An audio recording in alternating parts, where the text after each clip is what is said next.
I see that Today was a very busy day. you started back work today. Well, it kind of started back today, and today we had to take pictures for the cross country team, and so you know, most of the time I was on campus today, but school actually starts on Monday. Right. So I know it's coming up this week here. yeah, it's kind of crunch time. You know what I mean? So you know, looking forward. That's all you could do. You know, another semester is here. Yep. You know, that is now. I will be. If you think I was busy before now, I will be twice as busy now. So because there's a lot of work to be done, a lot of school work, but hey, I've been managing that for years now, so it's not a problem. For me, what's behind me? Did you know what's behind me? What's back there? Yes, he said tonight I'm shocked and angered at the barbarianism that could result in violent criminal conduct with total disregard for human life. Let me put it up for you. Hold on, man. Yeah, but I myself, reading today's paper, Mm-hmm, it put me in a solemn mood when I read about that 5-year old and her dad in Moruga. mm, I mean, there's just it. You know, um, Bravo's song is echoing in my head. mm, Too much sadness. mm-hmm. Yeah, man. I hear you, man, and I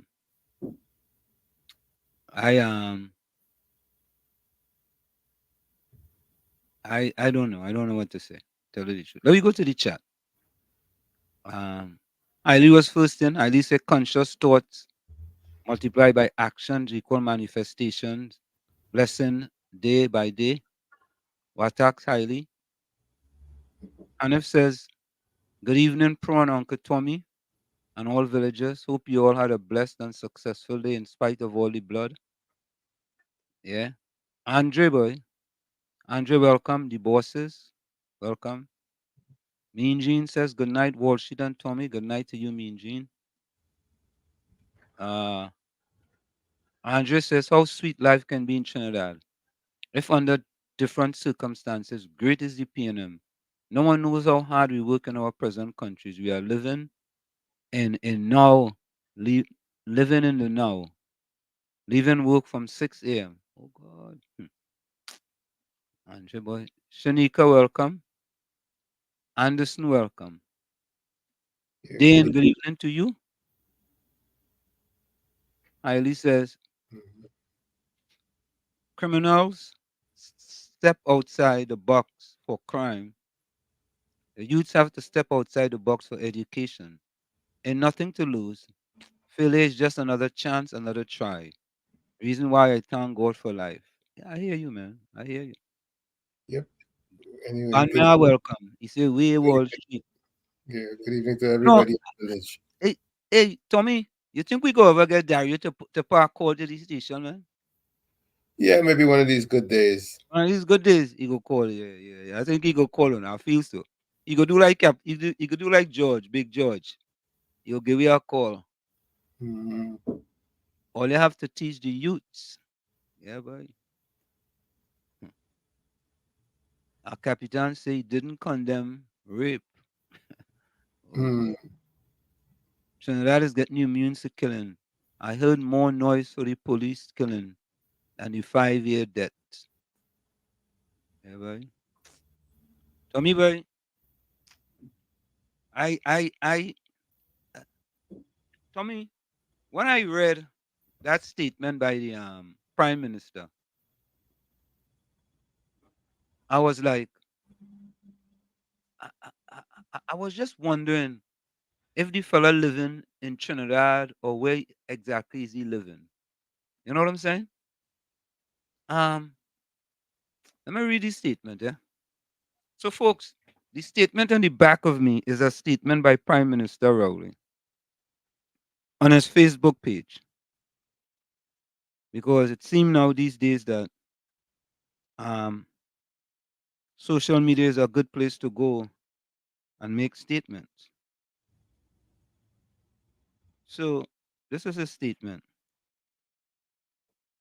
He said, "Tonight, I'm shocked and angered at the barbarism that could result in violent criminal conduct with total disregard for human life in our country, which could see an adult with a firearm deliver several shots into the body of a 5-year-old child.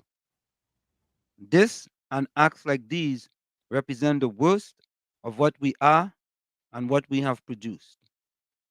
As we continue to provide alternatives in very many ways, hoping to encourage a human and humane response, will also relentlessly pursue those who so wantonly assault our safety and security. Our national effort must not waver. The heartless perpetrators will be identified and justice will be served towards the end of eliminating this scourge from our country. Dr. the Honorable Keith Rowley, Prime Minister of the Republic of Trinidad and Tobago."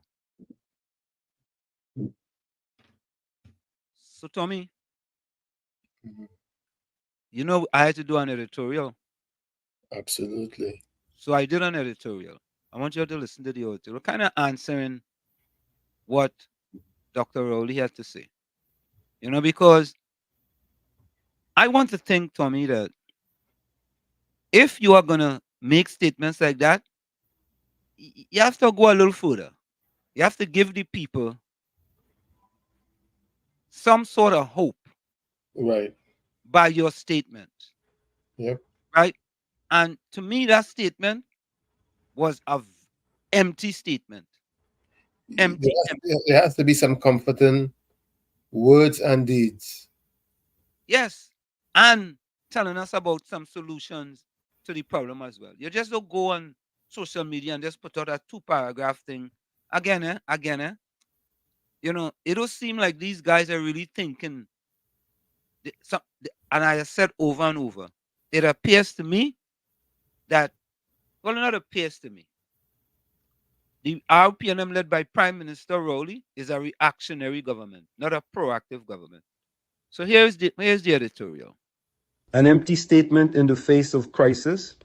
An editorial by Professor Wall Street. Prime Minister Dr. Keith Rowley's recent statement on the tragic shooting of a 5-year-old child in Trinidad and Tobago is a stark reminder of the escalating violence plaguing the nation. While his words express shock and anger, they fall short of providing concrete solutions to the deep-rooted issues of crime and violence. Here are 10 reasons why this statement does little to address the real problems facing the people of Trinidad and Tobago. 1. Lack of specific action plans. The statement is filled with generalities about pursuing perpetrators and serving justice, but lacks detailed strategies or policies to combat crime effectively. 2. No address of root causes. There is no mention of addressing the underlying causes of crime such as poverty, unemployment, and lack of education, which are critical to long-term solutions. 3. Absence of community engagement. Effective crime prevention requires community involvement and trust building between law enforcement and citizens. The statement does not outline any initiatives to foster such engagement. 4. Failure to address police corruption. Corruption within the police force is a significant issue that undermines efforts to combat crime. The statement does not acknowledge this problem or propose measures to tackle it. 5. Insufficient focus on youth programs. Young people are often both victims and perpetrators of crime. There is no mention of expanding youth programs or providing alternatives to gang involvement. 6. Neglect of mental health services. Mental health issues can contribute to violent behavior. The statement does not address the need for improved mental health services and support systems. 7. Lack of transparency and accountability. The government must be transparent about its efforts and hold itself accountable for results. The statement lacks any commitment to regular reporting or public accountability. 8. Overemphasis on punitive measures. While pursuing justice is important, an over-reliance on punitive measures without preventive strategies is ineffective. The statement focuses heavily on punishment rather than prevention. 9. No mention of gun control. The proliferation of firearms is a major factor in violent crime. The statement does not address the need for stricter gun control laws and enforcement. 10. Empty promises. Similar statements have been made in the past with little to no follow-through. The public has grown weary of empty promises that do not translate into real change. In conclusion, while Prime Minister Raouli's statement may resonate emotionally, it lacks the substance and specificity needed to reassure the public and bring about meaningful change. After almost a decade in office, the people of Trinidad and Tobago deserve a comprehensive and actionable plan to address the crime crisis, not just words of condemnation. So, Tommy, I want to do something. Patricia Reed, welcome. Patricia asked a question here. Don't worry, Patricia. Wall Street, what is the rate of serious crime in your state? Is that the kind of milk and honey? So let's compare, Tommy.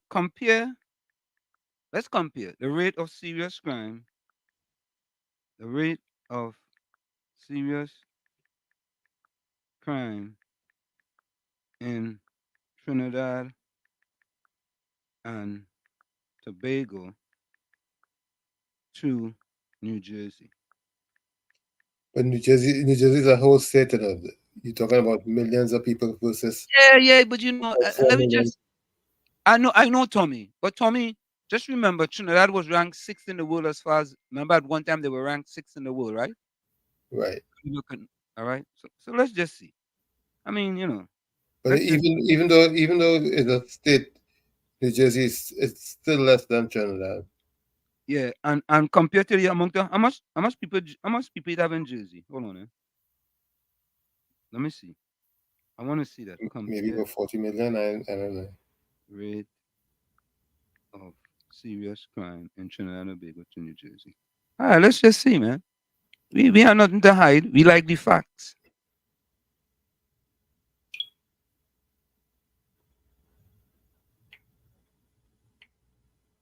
Okay, here it is.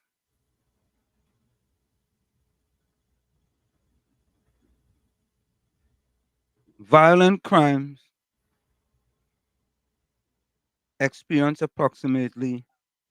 Okay, hold on. Population of New Jersey. What's the population in New Jersey? The population of New Jersey was 9,261,699. Okay, 9.2 million. here it is. Here it is. Here's this. Let's compare the crime rates between Trinidad and Tobago and New Jersey. Trinidad and Tobago. Violent crime rates. Trinidad and Tobago experienced approximately 38.57 incidents of violent crimes per 100,000 people. Homicides in 2022, there was around 605 murders, the highest number ever recorded. New Jersey. Violent crime rates in New Jersey has a violent crime rate of 2.76 incidents per 1,000 residents. The overall crime rate in New Jersey is 40.02 incidents per 1,000 residents. Comparison. Violent crime. Trinidad and Tobago violent crime rate is significantly higher than New Jersey's. For example, Trinidad and Tobago's rate is about 38.57 per 100,000 people, while New Jersey is 2.76 per 1,000 residents. Homicides. Trinidad and Tobago also has a higher number of homicides compared to New Jersey. So, Patricia, all I did was Google the information, and that is the information that came back, right? And as we said, we give you the facts, the whole facts, and nothing but the facts. So, what do you have to say now? And not only that, Tommy, New Jersey has way more people than Trinidad and Tobago. Almost 10 million people. Okay, okay. I mean, Patricia, come on. I've said this over and over. If there was a crime Olympics in Trinidad and Tobago, Prime Minister Rowley would have finished with a gold and a silver, a gold and a silver. And it appears that he's going to tackle that bronze medal. He's going for that bronze medal too. It's facts. This is not about hate. This is facts. Right? So there you have it. Ask me any other question. Ask us any other question. There is one thing, when you ask question here, Patricia, you'll get answers. And you'll get immediate answers.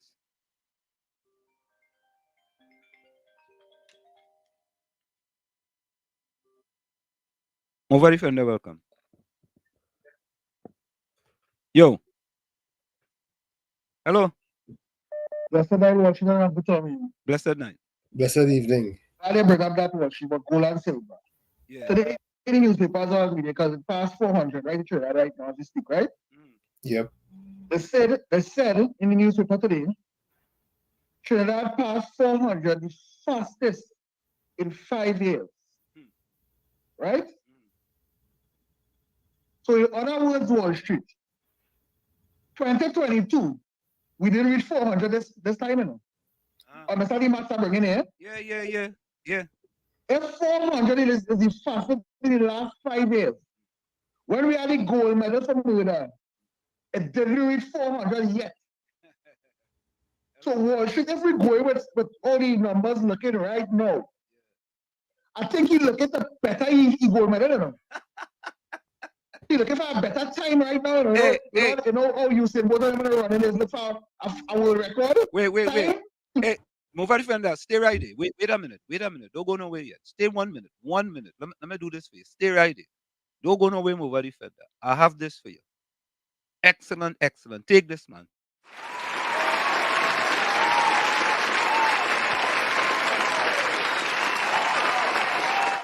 Look at it to do our personal best. The man getting into sprinting crime, boy. No, I should be laughing about Wall Street. It's funny. I should be laughing because I hear we in a state here. Let's wait to die. We should have done waited to die in Wall Street. But my very friend, listen to this, right? On a real note. Yeah, we have Patricia. She named Patricia, right? Patricia now trying to compare serious crimes in Trinidad to serious crimes in New Jersey. Now we didn't know the numbers, right? Wall Street, you know reporter? Yeah. I know reporter. Reporters say in the meetings when we them having the meetings, right? They say that's call, don't make sense. That's text, don't make sense. Try to understand what's going on, Patricia. Okay. All right. Okay. So don't come around shit word. All right, okay. Just call don't make sense, just text don't make sense. Okay. All right. Show up the program. Yeah. So like I was telling somebody yesterday. PNM throw that Botox, what should I go talk about? So let the sycophants run with it. Unless somebody UNC supporters and the opposition supporters run them down. Me not doing that watch. It's about serious issues in my land where we reached 400 and something murders the fastest in 5 years. And in 2022, we had 600 some murders. So we didn't reach 400 yet. What should I scale? Because they add 2 this evening in Lavante. I hear that. 2 more was added this evening. Double murder in Lavante. Enjoy what you've watched it. I'll listen to community. Thank you, man. Bless. Thank you, Mover Defender. Yeah. Tommy, we had to play this one, boy. We had to play this. We bringing back this song. And already we inventing this song. A big one. After this one. Listen to it. Hear me now. I frightened to live. I frightened to live. All the thing. I frightened to live. Sing. I frightened to live. I frightened to live. I'm frightened to live. One more time. I'm frightened to live. Sing. I'm frightened to live. I build me a coffin. I make it my home. Because that is my only choice. This kind of life, I leave it alone.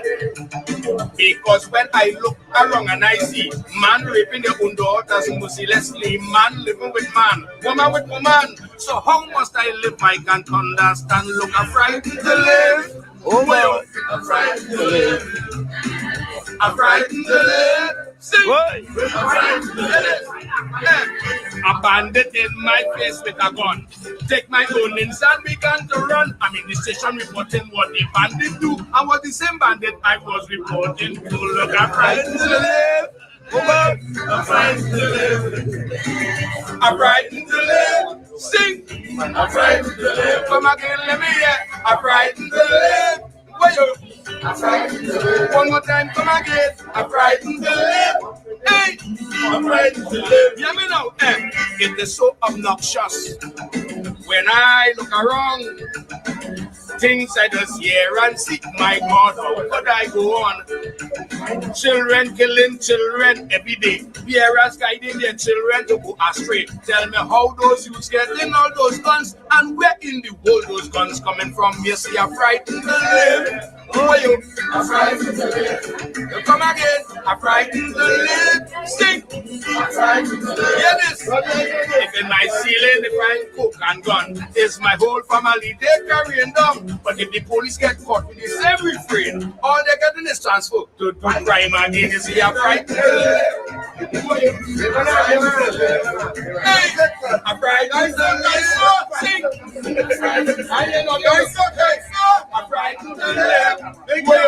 I'm frightened to live. Come again, let me hear. I'm frightened to live. Sing. I'm frightened to live. Music. Now you see this verse? This verse is my verse. I want to listen to my verse. If our child could die by the hands of a bandit, police may halfway search them in their fact, catch a culprit. But if Mr. Big Man child end up dead, they're going to paint the old damn tongue red, putting out all force and energy, finding the killer immediately. So how must I live? I'm frightened to live. Come again. I'm frightened to live. Hey, get this, I told the church, that's the answer. Listening to the speech on the altar, while taking in the words of the Almighty. You know the priest felt in sweet at me. Is he I'm frightened to live? I'm frightened to live. Sing. Come again, let me hear. I'm frightened to live.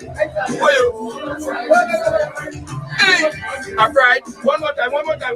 Yeah. Tommy boy? Yep. People frightened to live. But Patricia says, thanks for answering. Patricia, when you come here, we like to give you the facts, the whole facts, and nothing but the facts. And if you ask a question, we try to get the answer. Yeah? So, when you come here, you ain't go get misinformation like where you go get on the past of the internet search engine name and all them kind of thing. You're getting facts, you're not fiction. So, go back deep, dig deep down again, Patricia. Come on, the next question. Because yeah, Tommy, I know she'll try to make the PLM look good though. You know what I mean? But she felt mango tree. She felt a mango tree that did not when bear no mangoes. Let me take this one. Brooklyn, you have 2 minutes before you go for the break. Go ahead. Well, less than 2 minutes. Good night to you, good night, Uncle Tommy. Yeah. Good night, sir. Person, the only athlete we have in Trinidad that can get goal all the time is Kid Christopher Round. He had the best training gongs. He had the best training gongs. He training goal all the time. That's the only athlete who could come and get goal again back to back. You see that in Trinidad yet? He's not a bowler and couldn't beat Rowley. Yeah. I want to say something. If you take the smallest state, because the PNM sycophant like to run and say, but it's about killing in America. In America is a very big place. Yeah. Now I want to take the smallest state with the least amount of people. I talk about that state where just has sheriff and you know. And if you look at that state, it has more people than Trinidad and Tobago.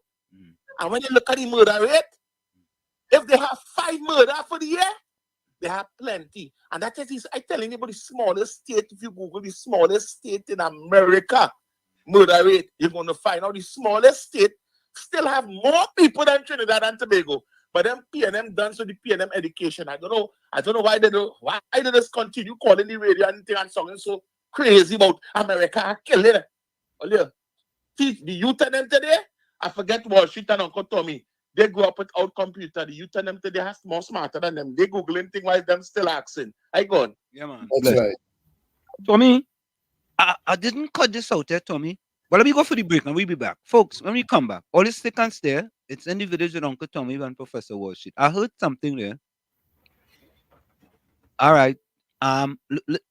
Look what Patricia said. No Wall Street, I stand up for my country. You sit there and glorify USA. Where we glorify USA? Anyway, let me go for the break. We'll be right back. Patricia, we'll be right back. Folks, it's individuals with Uncle Tommy, Professor Wall Street, and you on WZYE 95.9 FM. We'll be right back after the short break. You're listening to WZYE 95.9 FM. You are listening to WZYE 95.9 FM, the most influential name in Caribbean radio in the tri-state area. Broadcasting from East Orange, New Jersey, the most influential name in Caribbean radio. WZYE 95.9 FM. It raises a question, ladies and gentlemen. If they cannot speak the truth in small things, imagine what they will do in big things.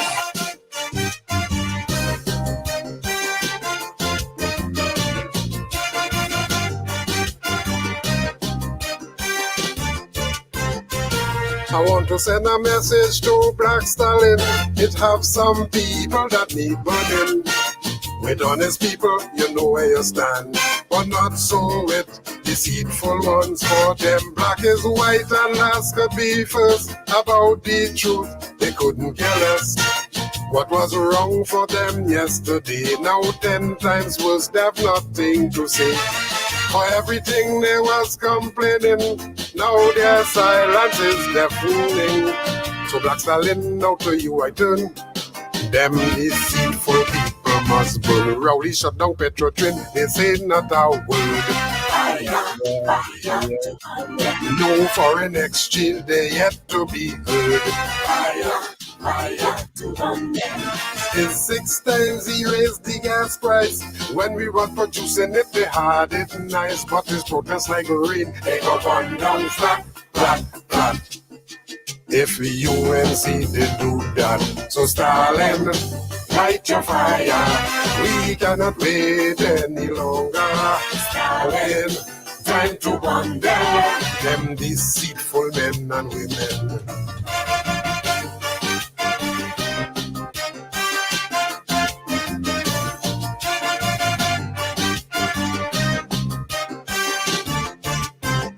What is right and wrong is wrong, whether it is spoken or put in song. Those who fear the truth, them hypocrite, will always hate the people who speak in it. There's 5 and 6 murders every day, with bullets and bloodshed everywhere. People are living in gripping fear, while the police tell you to pray. And the only reason you're still alive is nobody ready to take your life. For the right price, you could be history. That is where crime reaches safety and pain. Now it's arm home invasion from them, not our word. Fire to burn them. Daily drive-by killings, they yet to be heard. Fire to burn them. People charged with murder could escape jail, cause under the B&M they will get bail. But it's protest like rain, they go burn down flat, flat, flat. If UNC did do that, so Stalin, light your fire. We cannot wait any longer. Stalin, time to burn them. It will set a deceitful PM.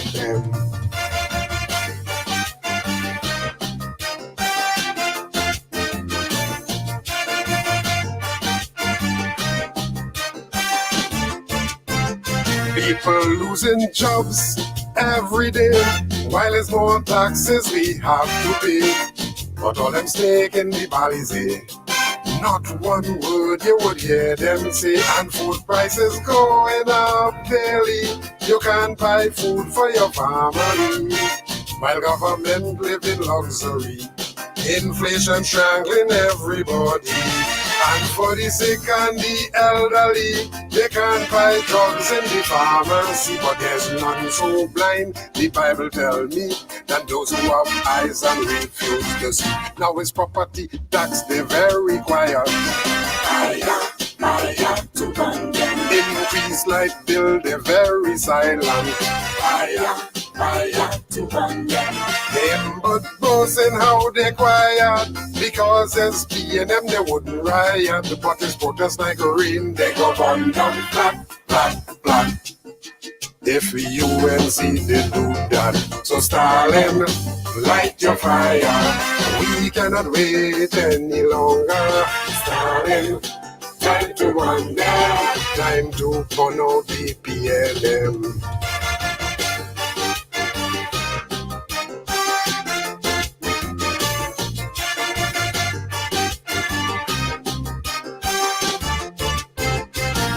They did not listen to Patrick Manning. Now the country is suffering. It's arrogance and incompetence, corruption and nepotism. Ministers get millions for government rent, while workers only getting 4%. Contract for their friends to get richer, while poor people have to suffer. 100 million in fake oil scandal, while there's no beds in the hospital. Mr. Manning advice they did not take. Now we eat bread that the devil made. Now it's corporate manslaughter from them, not a word. Fire to burn them. And those who are guilty still on the job. Fire to burn them. Oil and gas production is at all-time low. The Minister of Energy don't have a clue, but this protest like rain. They go burn down flat, flat, flat. If UNC they do that, Stalin, light your fire. We cannot wait, brother.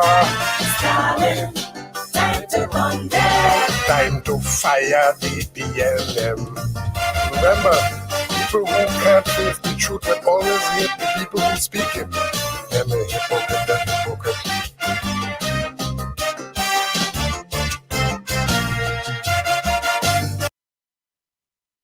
We are back with you. It's In the Village with Uncle Tommy, Professor Walsheet, and you on WZYE 95.9 FM. We come to you every Monday, Tuesday, and Thursday from 7 to 10 p.m. That's Monday, Tuesday, and Thursday from 7 to 10 p.m. Of course, folks, share it live on WZYE 95.9 FM on Facebook and X, WZYE TV on YouTube. Subscribe. And you can reach us here at 973-868-1444. That's 973-868-1444. Also at 973-609-6509, 973-609-6509. Text and voice notes are welcome. Thank you. So I hear KFC waiters. KFC. Good night, teacher Walsheet. Good night, Uncle Walsheet.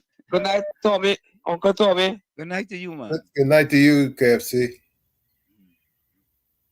Mr. Walsheet, this Prime Minister put a post on the Facebook page. That's a disrespect, you know. Yeah. So I didn't know that I come out to that press conference here in Colombo. Correct. We Colombo. Here the Minister of National Security. And come out the same way the Prime Minister they go back and forth for Colombo and he beat them down there. And 5, I would try to pick up 5 in share. And no sort of police and soldiers go down there and root out them, kill them down there. But that 5, I would try. Yeah, boy. Yeah, it's sad, man. This country, I go, but Wall Street, I feel that the government, they're going for a Grammy, you know.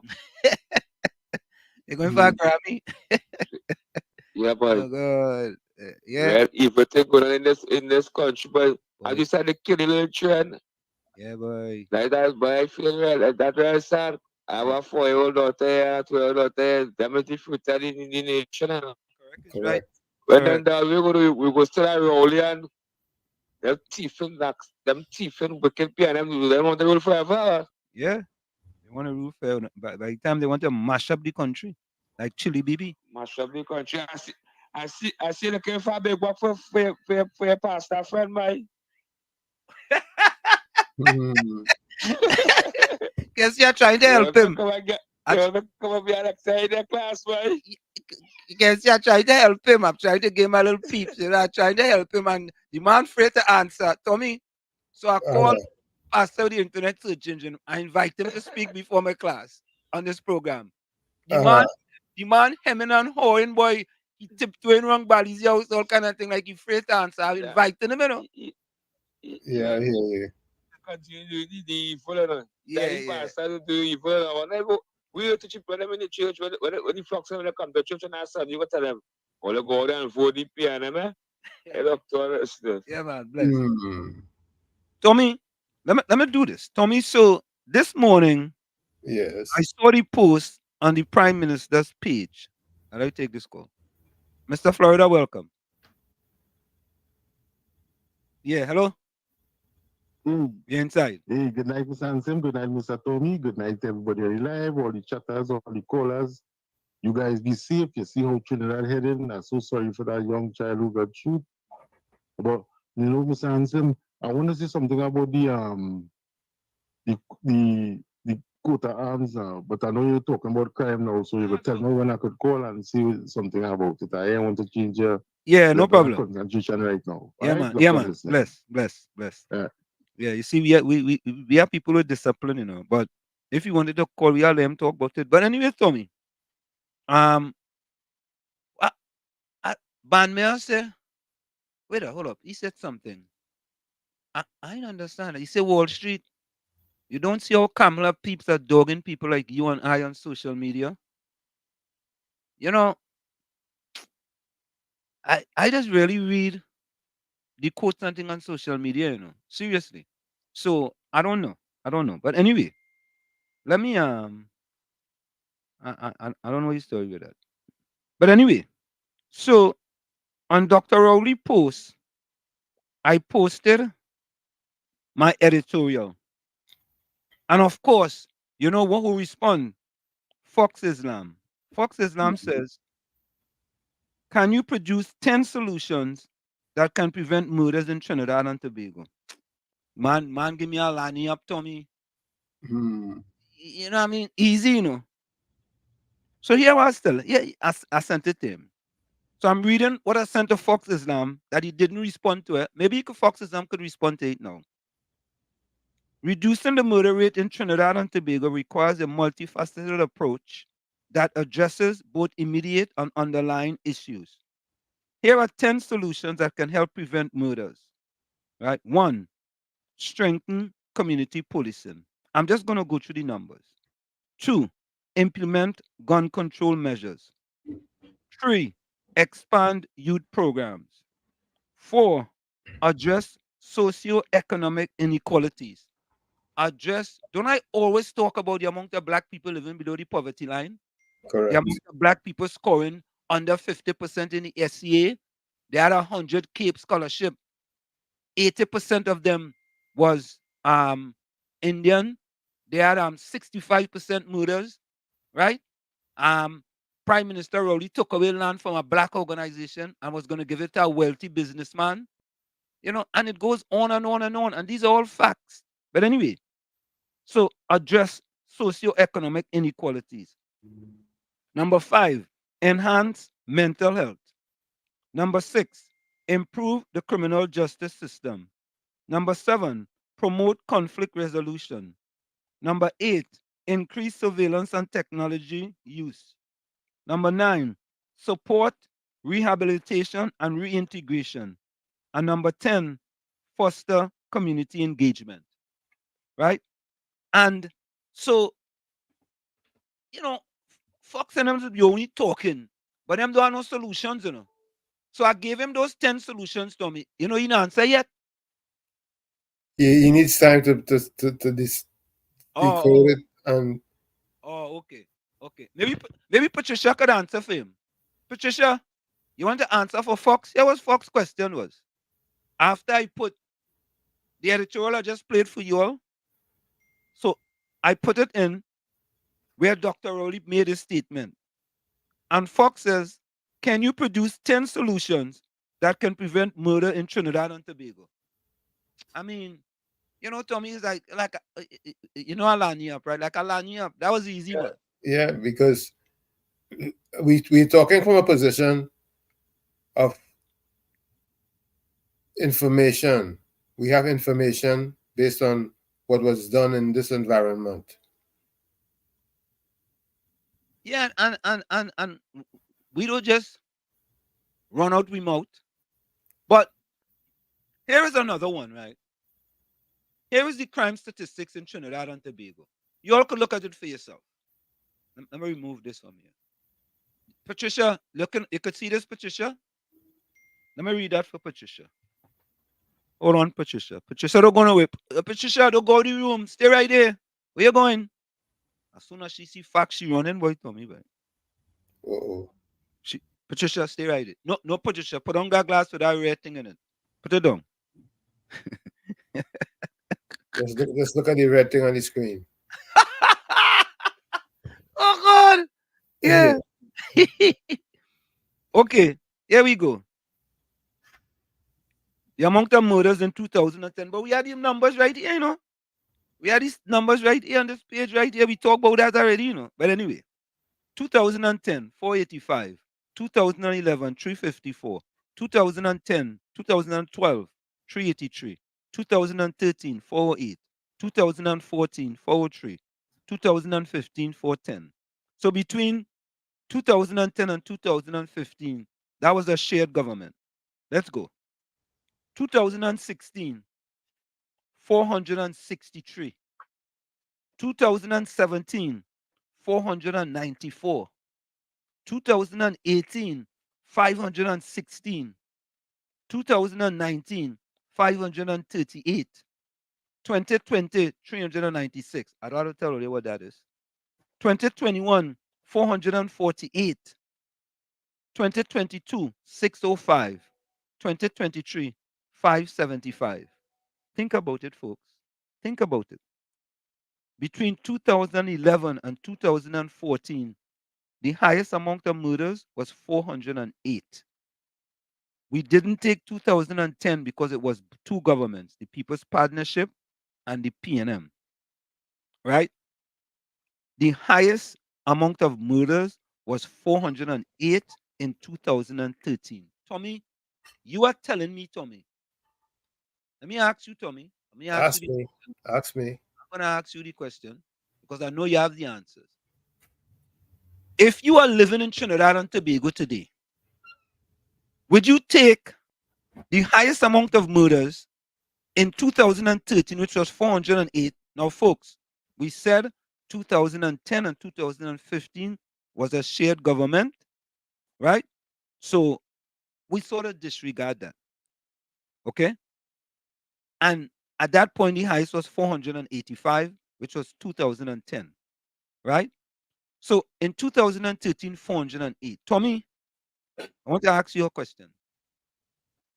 In 2024, would you take the amount of murders that happened in 2013 now in Trinidad and Tobago? I'll take 13 over what happening today. But let me ask you a question. Would you take 2013 over 2023 when there was 575 murders?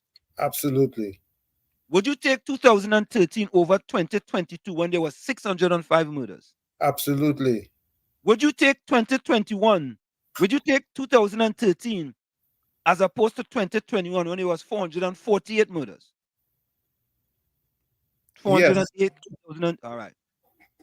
2020, I'm putting 2020 in there to be balanced. Would you take 2020? Would you take 2020 396 or 2014 403? Right, I'll take 20. 2020. Correct, because we dealing with facts here. Yeah, but the numbers are less. Right. 2019. Would you take 403 murders or 538 murders? I'll take the lower number. 408, excuse me. 2013, 408 or 516. All right. 408. 2020, 2017, 494 or 2013, 408.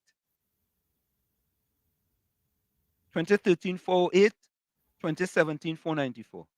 408 over 494. 2016, 463.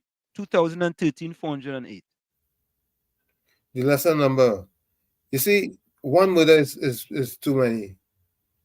But the lesser number is always preferable in every single instance. Every instance. And we didn't make them up. We didn't throw them out on the wall and see what would stick. These are the facts. These are the facts. Our country is in a state of affairs where all we have is Prime Minister Rowley making excuse after excuse and coming to talk about the coat of arms. You understand? But Tommy, I want you all to fact check this, eh? All you please fact check this one. I want you all to fact check this. I saw this, Tommy, and I want this to be fact checked. Let me take this one. Yep. Brooklyn. Yeah. You come up with the thing. You come up with a you come with the video. Yeah. All right, there we go. There we go now. Yeah, man.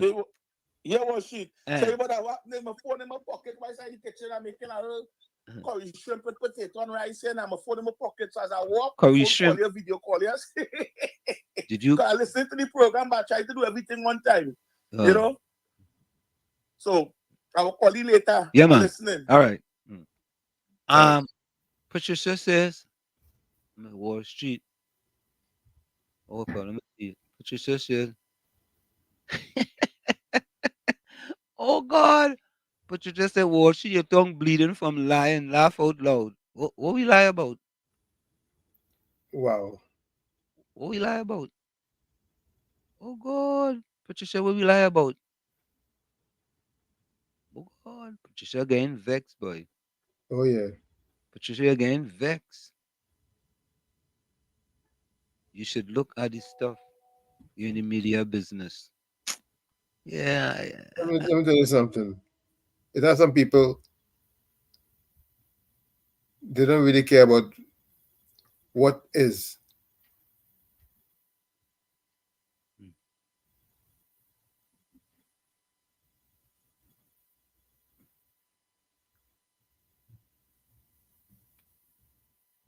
Malachi Smith. Yeah. When Tommy finished the thought, he was gonna say it was. Yeah. You had to realize that there are people who don't really think things through fully.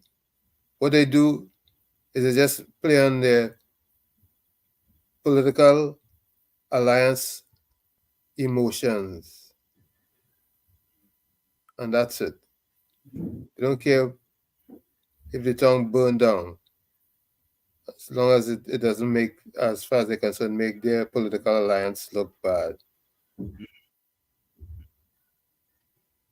Yeah, I mean, I rather deal with the facts, yeah. Yeah. He that can't stand the truth, hate he who speak it. Yeah.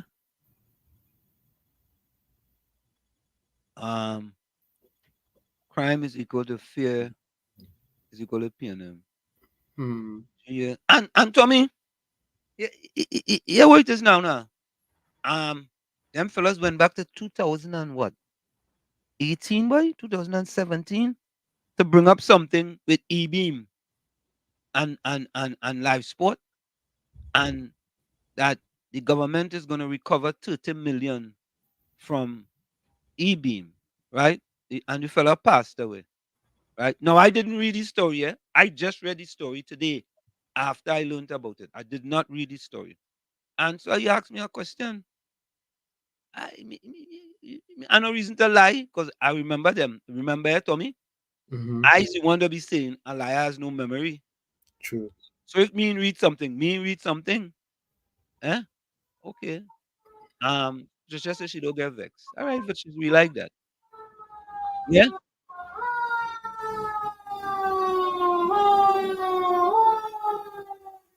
Yeah, boy, Tommy, boy, they're passing, boy. They're going somewhere. Yep.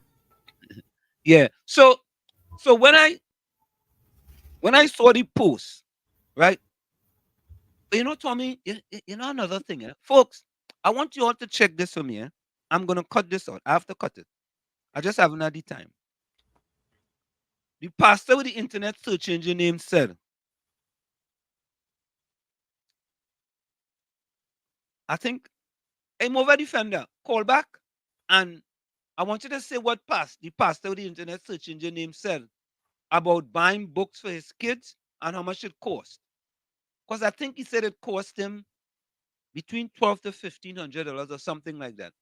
And we played the one in here, Tommy, where with $1,000, it only went to 2 subjects. Remember Correct. that? Yeah. Right? So he was saying that he bought books for his kids. What Yeah, what standard of form the kid in? That's the other thing. yeah, Mova Defender. What is the password Yeah, the internet search engine name said again? What did he say? He said he paid $1,500 for all his son's school books, who I think living in the UK anyway. But he said he paid $1,500 for all his school books for Form 2. I went in town yesterday to buy for Form 1. And I spent $3,000. I didn't buy a book bag yet. I didn't buy shoes yet. I didn't buy socks yet. I didn't buy a school shirt yet. I didn't buy school pants yet. On Wall Street, I've been honest to you, I bought some of the books on the street at a lesser price than the store. So I don't know where he buy books for. Only for stationery, because my stationery alone was like $700 and something. Stationery. We ain't talking about a book yet. So me don't know where he paid $1,500. Please tell me, Mr. Pastor with the internet search engine name. With the internet Pastor,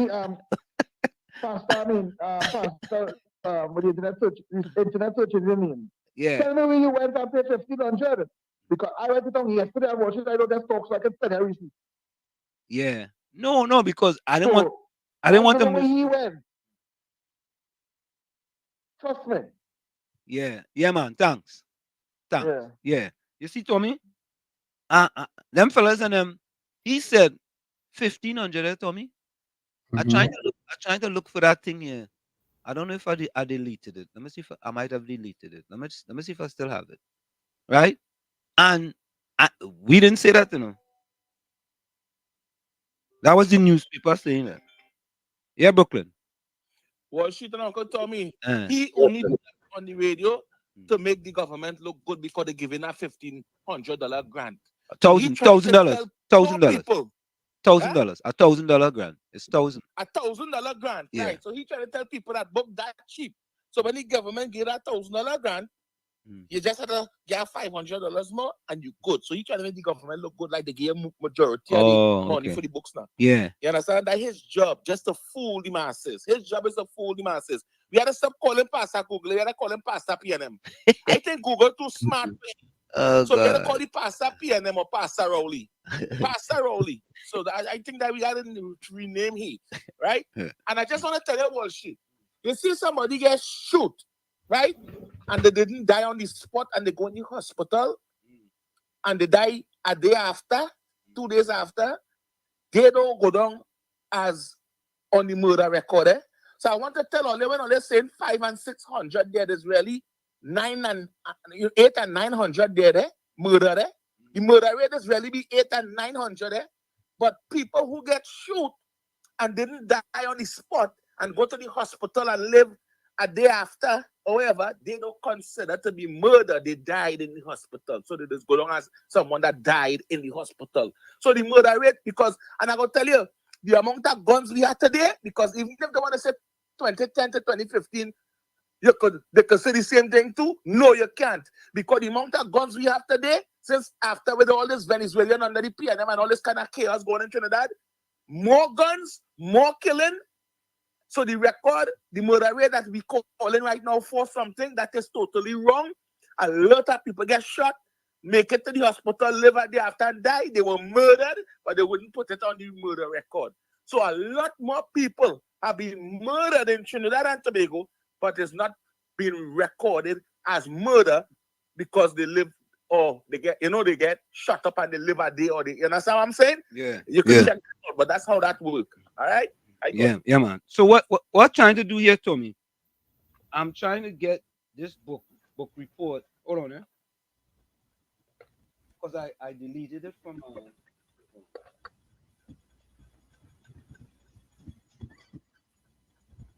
If I could upload it.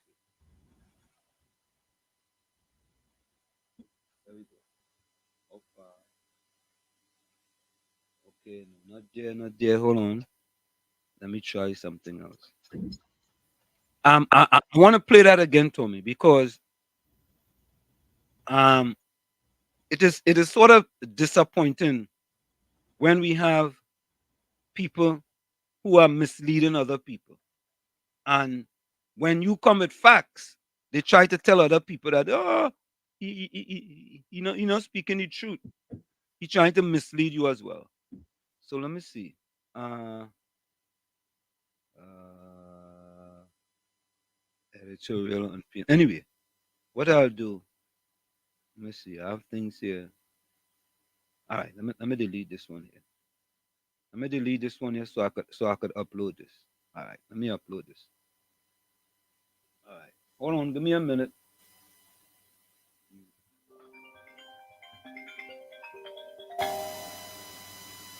Let me take this call. Anderson, welcome. Anderson. Good afternoon, Mr. Wall Street, Uncle Tommy. And when I tell my brother, I want to speak here, Brooklyn, Yeah. Kingsley, wherever he is. I heard KFC earlier on. Yeah. I never call it as call. Some name only just call him. I don't think it mix and he's trying to play like he's so intelligent. He's a regular caller to the program. One time, good night still to and all the listeners. Wall Street. But Brooklyn said it. But something came up in a group way here in TNT. But as keeper. And they showing you below Kamala compared to Rowley. The premium unleaded was $5.75 guy below Kamala. Below Rowley it's $7.75. $2 more. Super unleaded below Kamala was $2.70. Below Rowley $6. $6.97. So we're looking at $4.27 more. Diesel below Kamala was $1.50. Let me say per liter the sell it. Right. Diesel below Rowley is $4.91. So a big difference there. So we're looking at the difference at 3, looking at the difference at 341. Okay. So this is the difference between 5 years compared to when this man say he raised gas, he said he raised gas twice.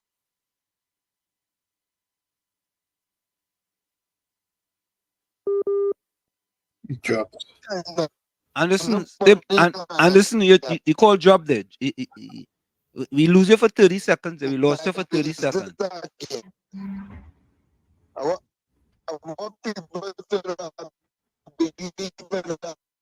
Anderson, you're breaking up. You're breaking up. You're breaking up. Anderson, you're breaking up.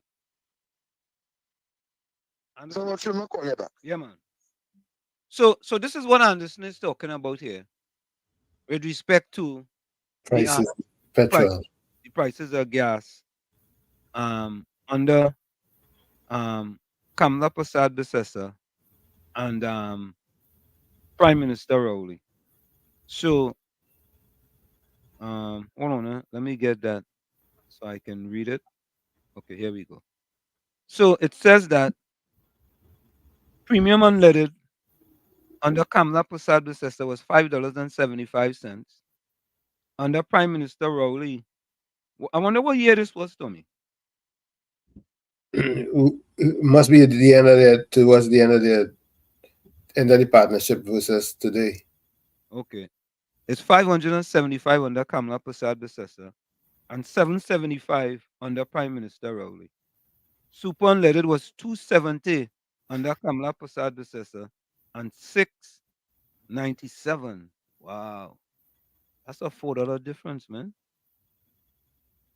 Wow. Diesel was 150. Diesel was 150 under Kamala Prasad Besessa Mm-hmm. and 491 under Prime Minister Rowley. Wow. Man. Tommy, your money could have go a long way then, boy. 341 difference in the price of diesel. Can you imagine that? $3, boy. What was the cost for that, Tommy? You think you know? What was it? When you say the cost, what do you mean? For the low prices. What was the cause of the subsidies were in place. Remember, with Rowley, they removed the subsidies bit by bit. Oh, okay. So under the partnership, them P&M people was paying less for gasoline. Right? Yep. They could have full up the tank with less money. Well, the subsidies were in, and it was being refined locally. Subsidies are off, and it's being bought on the external market. Yeah, okay. So which one would you rather, Tommy? To pay less. So I want to ask the question, folks.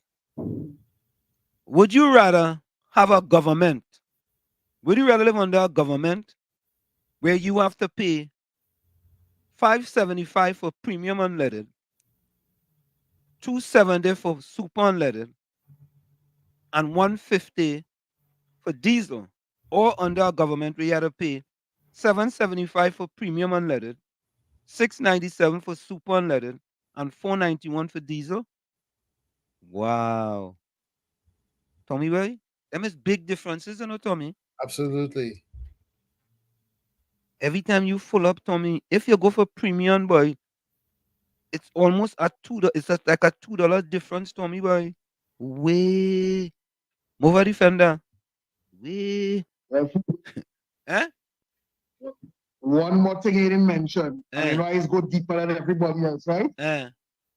Premium unleaded is the more high-end vehicle, the more people who could pay for it, right? Right. But I realized that was raised the least. Right. Yeah. But the poor man gas is $3 and $4 went up, but the rich man gas, $2. That is what we to realize with that match day. Yeah. That makes later. Yeah, man. Wait, Tommy boy. Yeah, every time I pull my vehicle up in Trinidad with super, costing me more than double what it used to cost. Tommy, so if you point Trinidad suffering peacefully, and you have a little car, you're pulling a little bull on thing with your P car. And them days you're suffering peacefully, you know. Cause every time you go in that gas station, you have to put maybe $75, and that $75 don't go nowhere. Oh God. Look at that. Troy Smith says 7 subjects at 1,500 form 2. Okay. Patricia said PG does live in your head rent free. Pastor Google, does it in my head rent free? Oh God, nobody. Patricia, you're real good. I like that one. Oh yeah. 100 getting you 6 textbooks because 1,000 getting you 6 textbooks because most books are 210 for standard 4 and 250 for standard 3. All right, so let me play this. Right? You see, oh boy. Oh, let me see where I put that. I put that in right here. 6 times 2 is 1,200, not even 1,000. Patricia, listen to this. And here what to do. Send this to tell Pastor Google to log on to. Listen to this, Patricia. How far does a book grant go? As the Ministry of Education rolls out its book grant, just how much does the $1,000 grant impact the back-to-school spend? As we found out last week, not much. With a book list for a Form 4 college student, We went to Unique Books and Sports Center Port of Spain on Independence Square to shop. We chose that bookstore for its used books option, since the grant is for financially disadvantaged children and parents who have to watch their coins. Here's the breakdown of what $1,000 covered on that book list. English A, English for all CSEC, developing proficiency in CXC English, $192. English B, Twelfth Night William Shakespeare, $82. Animal Farm, $69.95. A Word of Prose for CSEC, $120.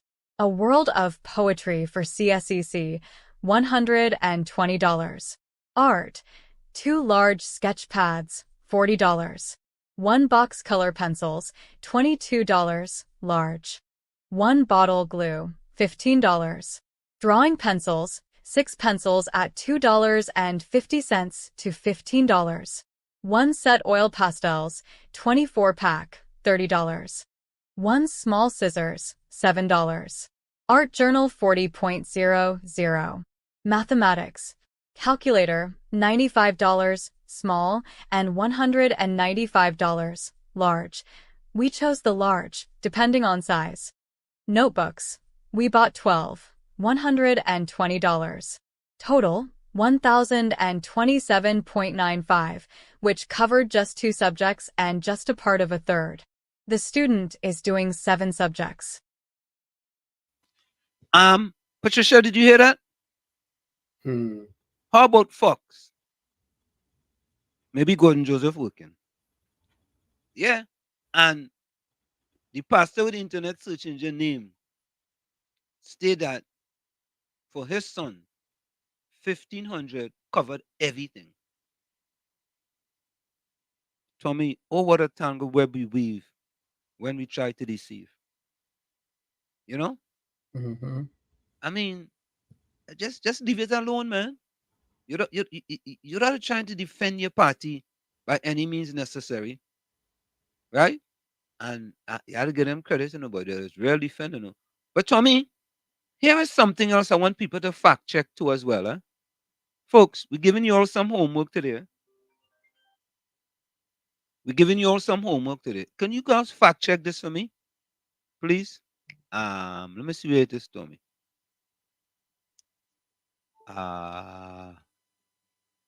We're going back in time here, Tommy. And we're going to the coat of arms.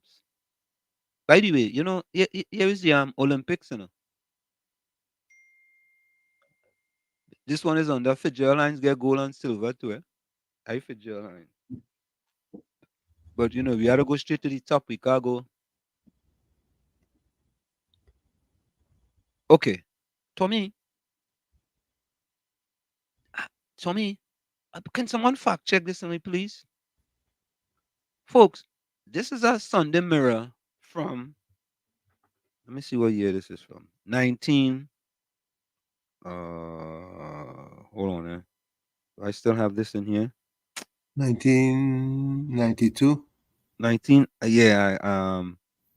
I gotta check it. I don't know. Sometimes, all right. Here it is. September 27, 1992. Right. This is from September 27, 1992. It appears that it comes from the Sunday Mirror and his new coat of arms. And there is something there about Patrick Manning. Nothing new. In 1992, Patrick Manning announced the ships with the steel pan, and 32 years later, Rowley comes with the same trick. Don't let P&M play pan with your life. So, folks, can we fact check that to see if that is fact or fiction? Because I never heard of that, Tommy. Did you ever hear of that? No, this is the first I'm seeing it. Yeah, I never heard of that. So let's do a fact check to see if this is not new that the Prime Minister came up with, or if this is something new that he came up with, another election gimmick, or if it happened before. So what it says here is that it looked like if they could have put this together, but somebody cut and paste. Yeah, it could be that. So we trying to fact check that and let us know if this is fact or if this is fiction. Yeah. So there we have it. This was from 1992. Who sent you that information? Who sent me that information, boy? Oh, you know what? Um, somebody from one of them WhatsApp group sent it to me. Okay. Yeah, but let's fact check it and see. Oh, you know what? Let me do something.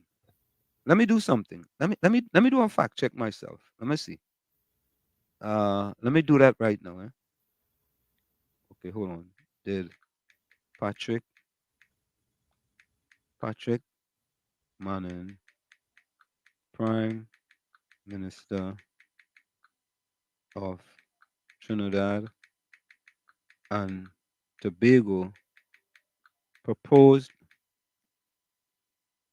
Trinidad and Tobago in 1992. In 1992, in 1992, proposed a change to the coat of arms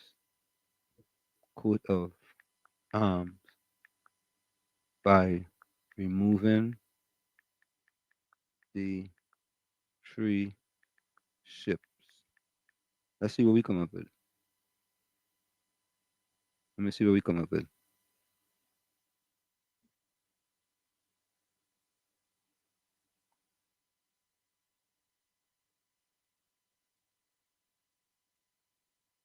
Okay, this is what it says. There is no record of Patrick Manning, who was Prime Minister of Trinidad and Tobago in 1992, proposing a change to the coat of arms by removing the tree ship. The recent discussion about changing the coat of arms, specifically removing the tree ship, have been associated with Prime Minister Dr. Keith Rowley. Okay? So, let me see something. Let me try something else. So that's what our fact check came up with so far. Let me try one other place. See what this other one comes up with.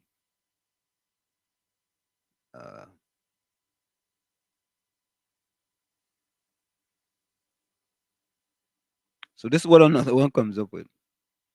It says, yes, in 1992, Prime Minister Patrick Manning proposed a change to the coat of arms of Trinidad and Tobago. His suggestion was to remove the three ships from the coat of arms. The ships, which are representation of Christopher Columbus' ship, were seen by Manning as symbols of colonialism. He believed the removal of the true ship will be more reflective of the country's independence and post-colonial identity. However, this proposal was met with significant public opposition, and the idea was eventually shelved. The coat of arms remained unchanged, continuing to feature the three ships as part of the national emblem.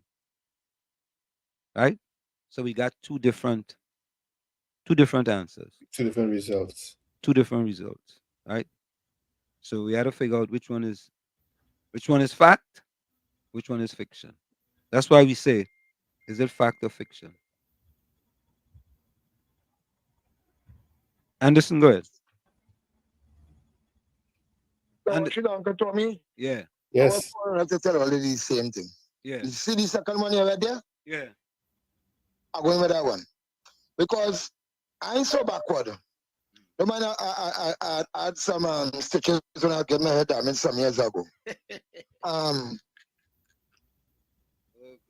That was one third. And it was really below Patrick Manning. That time only bus on the PNM buses a line up from my side, go straight back. Yeah. That proposal really came up with Manning.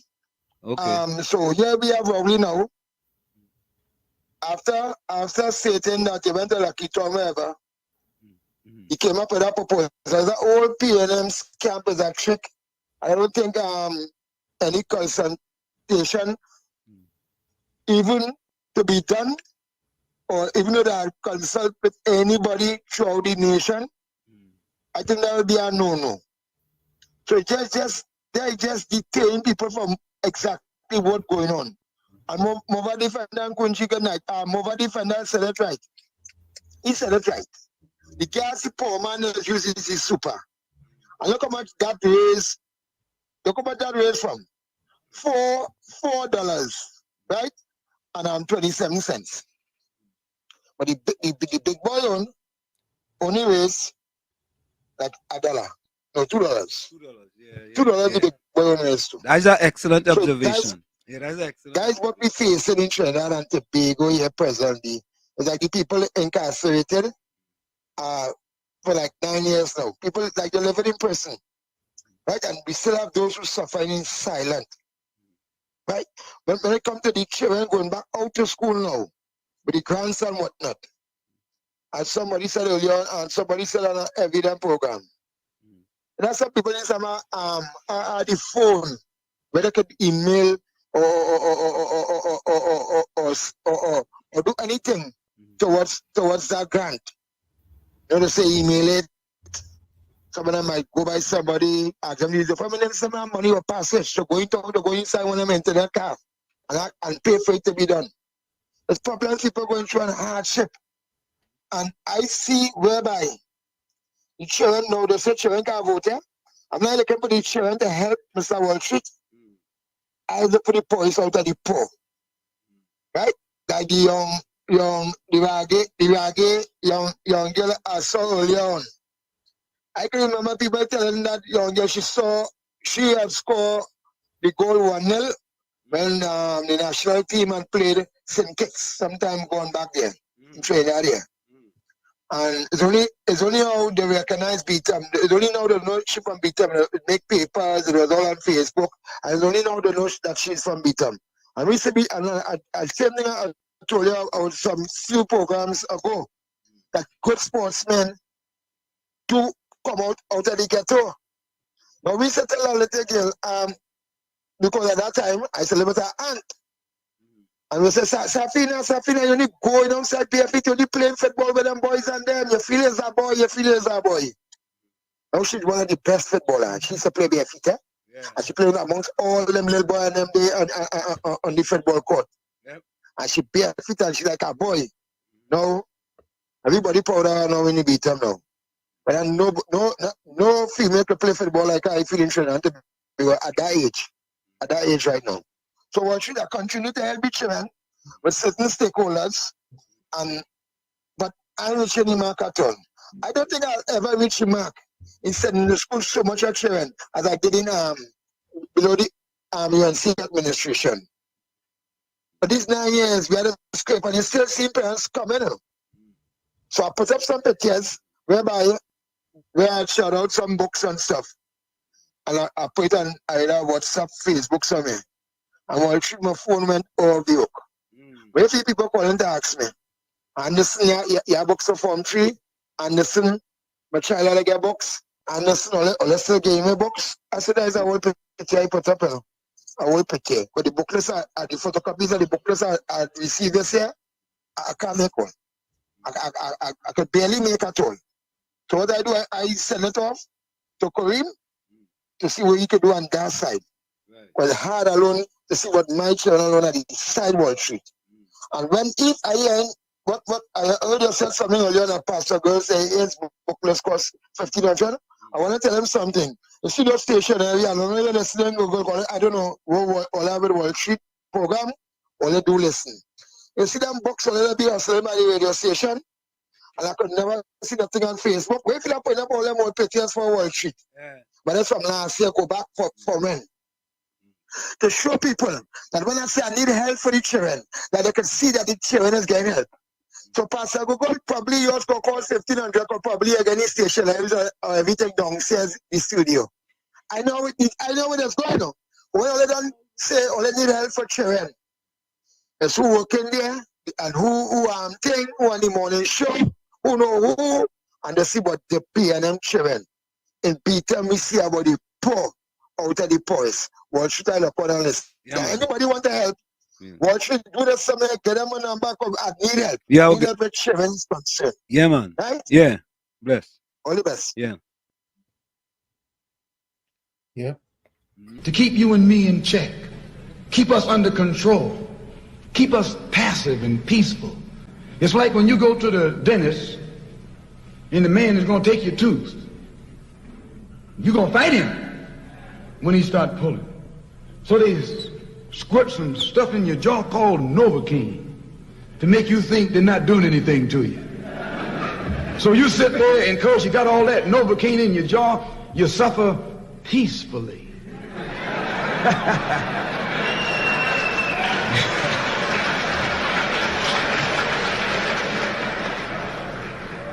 Blood running all down your jaw.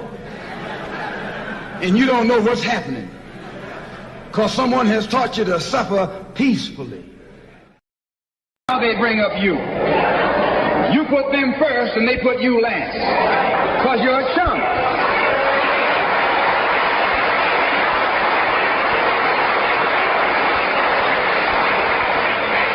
A political chump. When you see this, you can see that the Negro vote is the key factor. And despite the fact that you are in a position to be the determining factor, what do you get out of it? That party can't keep the promise that it made to you during election time, and you're dumb enough to walk around continuing to identify yourself with that party. You're not only a chump, but you're a traitor to your race.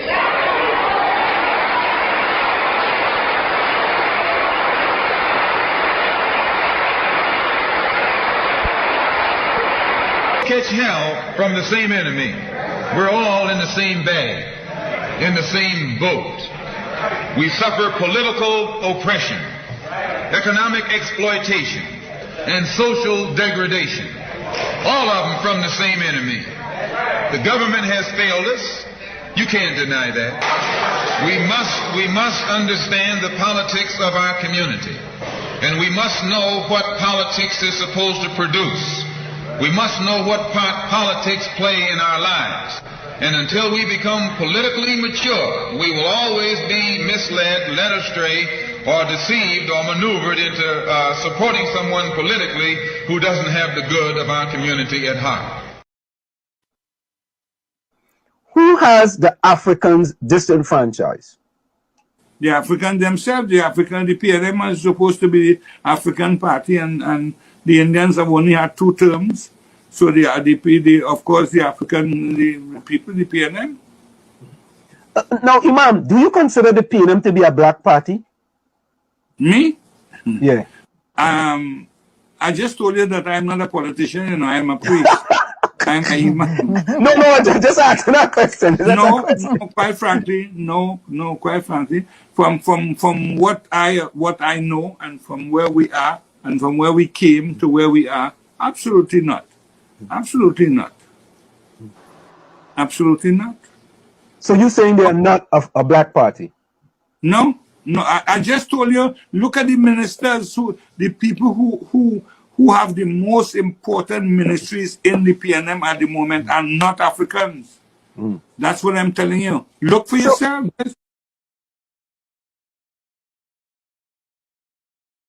When we come back, you all will be shocked at the scores with respect to CSEC and CXC. The scores from across the Caribbean. You'll all be shocked. Stick and stay. We'll be right back. It's In the Village with Uncle Tommy, Professor Walsheet, and you on WZYE 95.9 FM. We come to you every Monday, Tuesday, and Thursday from 7 to 10 p.m. That's every Monday, Tuesday, and Thursday from 7 to 10 p.m. We'll be right back after this. You're listening to WZYE 95.9 FM. You are listening to WZYE 95.9 FM, the most influential name in Caribbean radio in the tri-state area. Broadcasting from East Orange, New Jersey, the most influential name in Caribbean radio, WZYE 95.9 FM. I think there are 2 ways in which people are controlled. First of all, frighten people, and secondly, demoralize them. An educated, healthy, and confident nation is harder to govern. And I think there's an element in the thinking of some people. We don't want people to be educated, healthy, and confident because they would get out of control. The top 1% of the world's population own 80% of the world's wealth. It's incredible that people put up with it. But they're poor, they're demoralized, they're frightened. and therefore they think perhaps the safest thing to do is take orders and hope for the best.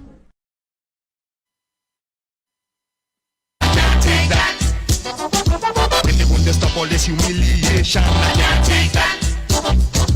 Wake up in the morning, more frustration, I can't take that. No, ain't taking that soon, ain't taking that. Ain't taking that soon, ain't taking that. The people not taking that, so I was looking for something. If they weren't taking it, they wouldn't be getting it. If they ain't taking it, they wouldn't be getting it. That's right.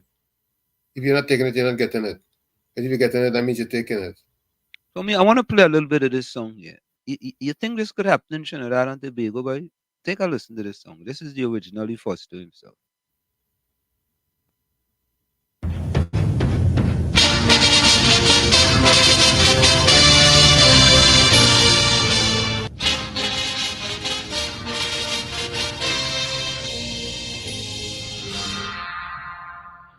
Could we rise again as a nation? What do you mean, could we rise again as a nation? Okay, because the state of the country. What do you mean by the state of the country? I don't understand that. Explain me. Right, the country have plenty money. Have plenty money? Yeah. How you know that? So you have to tell me I have a child. Tell me now. How you know that? Gentlemen, thank you for the day. I can't really understand that.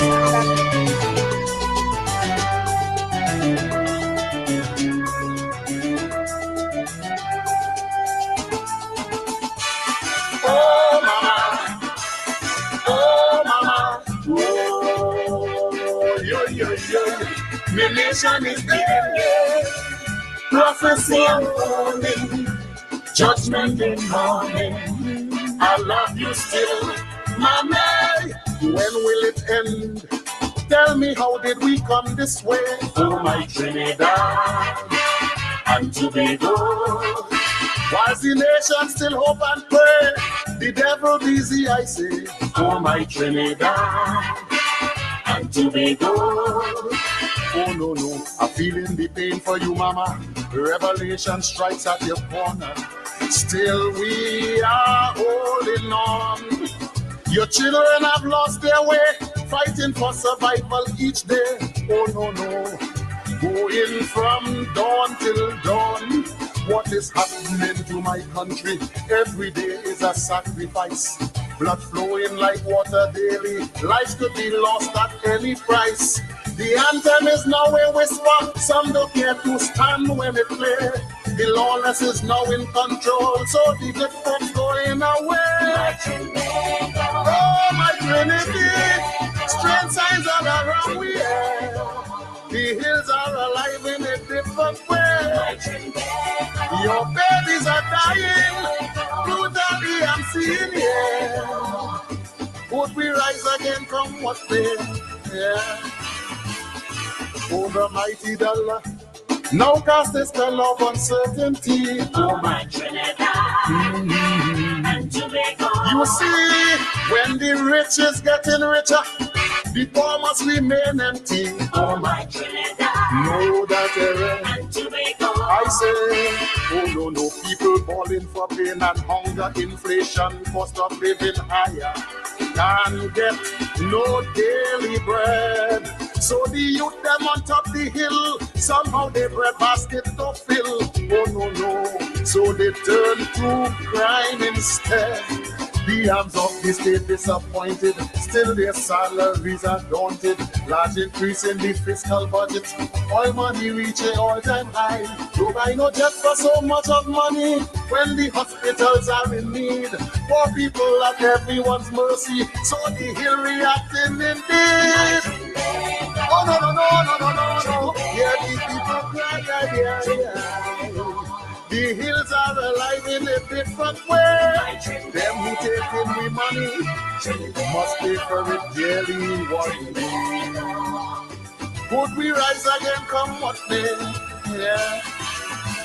How could we truly excel in the midst of all this suffering? Oh my Trinidad. No, no, no, no, no, no. And Tobago. Tell me, like Shadow said, poverty is hell. So it seems like the devil is king. Oh my Trinidad. Oh my Trinidad. And Tobago. No, no, no. Cocaine and guns in the heart of the ghetto is what we sow, we shall reap tomorrow. Who are we going to blame? Even school children doing crime, well, that is a sign of the time. Oh, my lord, have we now gone insane? Whilst we kill, we own one by one. Skyscrapers going up in town. Chinese laborers at the core. This new city some shall see no more. So we have to hold on to see that 10 days and must to get along. Scraping the bottom of the barrel with all this money in town.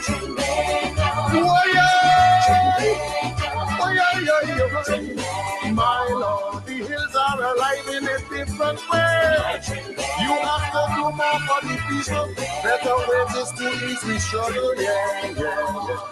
But we rise again, come what may, yeah. In this abundance of wealth, still the poor people cannot cope. Oh, my Trinidad and Tobago, it is a stark reality. So much of even a hope. Oh, my Trinidad and Tobago. Oh no. Some turn to vagrants in the city. Homeless children begging have mercy, Lord. Child abuse have risen again. Look like Jean and Dinah come back in town. The girls and them singing the song. To survive by any means necessary, dignity gone down the drain. Some say the leaders have failed to do right for one and for all. When there is an imbalance of the scale, then the writing is on the wall. If you ignore the plight of the people, well, the devil shall intervene. It's only divine intervention. I hope you know what I mean. Well, is it true that God is a Trinity with all these crimes and sweet La Trinity? No. The hills are alive in a different way.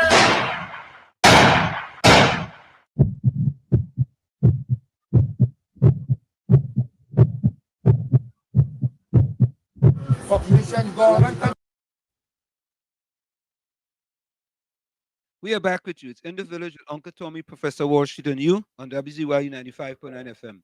We come to you every Monday, Tuesday, and Thursday from 7 to 10 p.m. That's Monday, Tuesday, and Thursday from 7 to 10 p.m. Don't forget, folks, share the live. WZYE 95.9 FM on Facebook and X, WZYE TV on YouTube. And let me take this call. Caller, welcome. Mr. Florida, welcome. Hey, hello, good night again, Mr. Hansen. Good night, Mr. Tommy. Good night to all on the lives and all on the chat and everyone. So, Mr. Hansen, this is what I had to see. So, with the coat of arms, they want to remove the tree ship.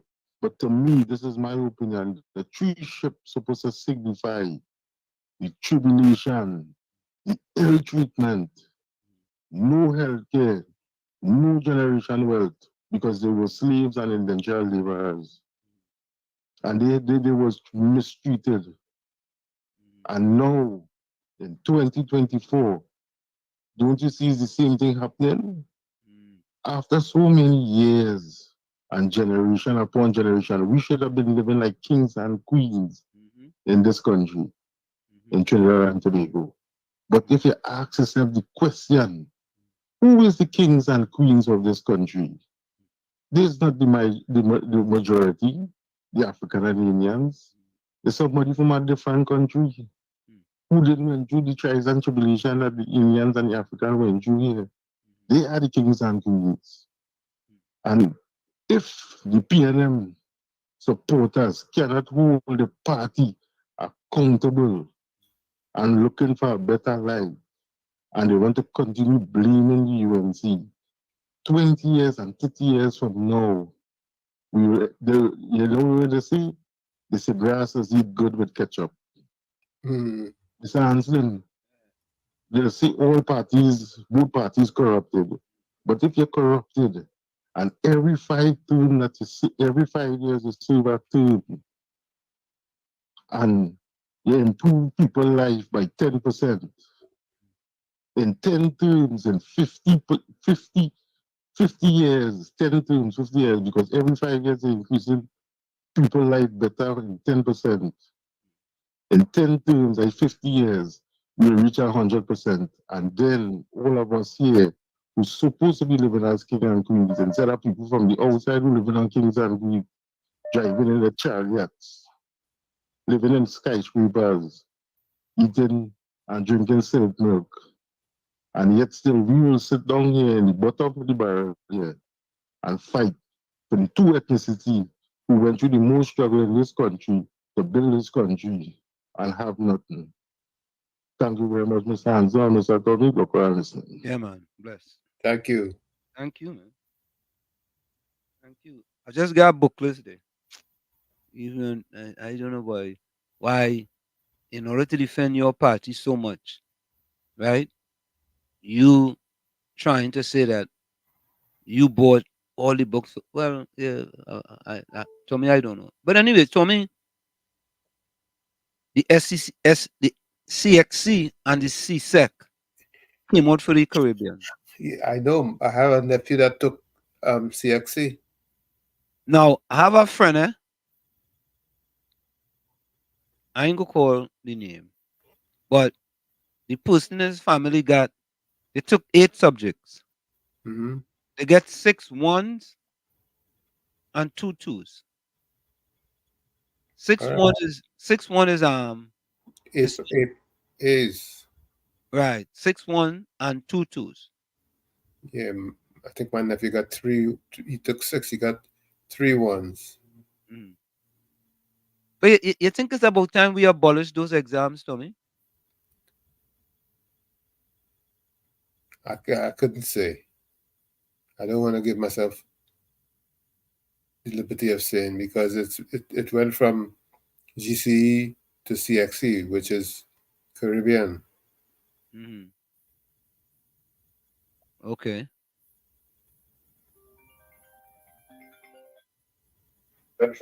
Mr. Atlanta, welcome. CXE, which is Turn on your computer.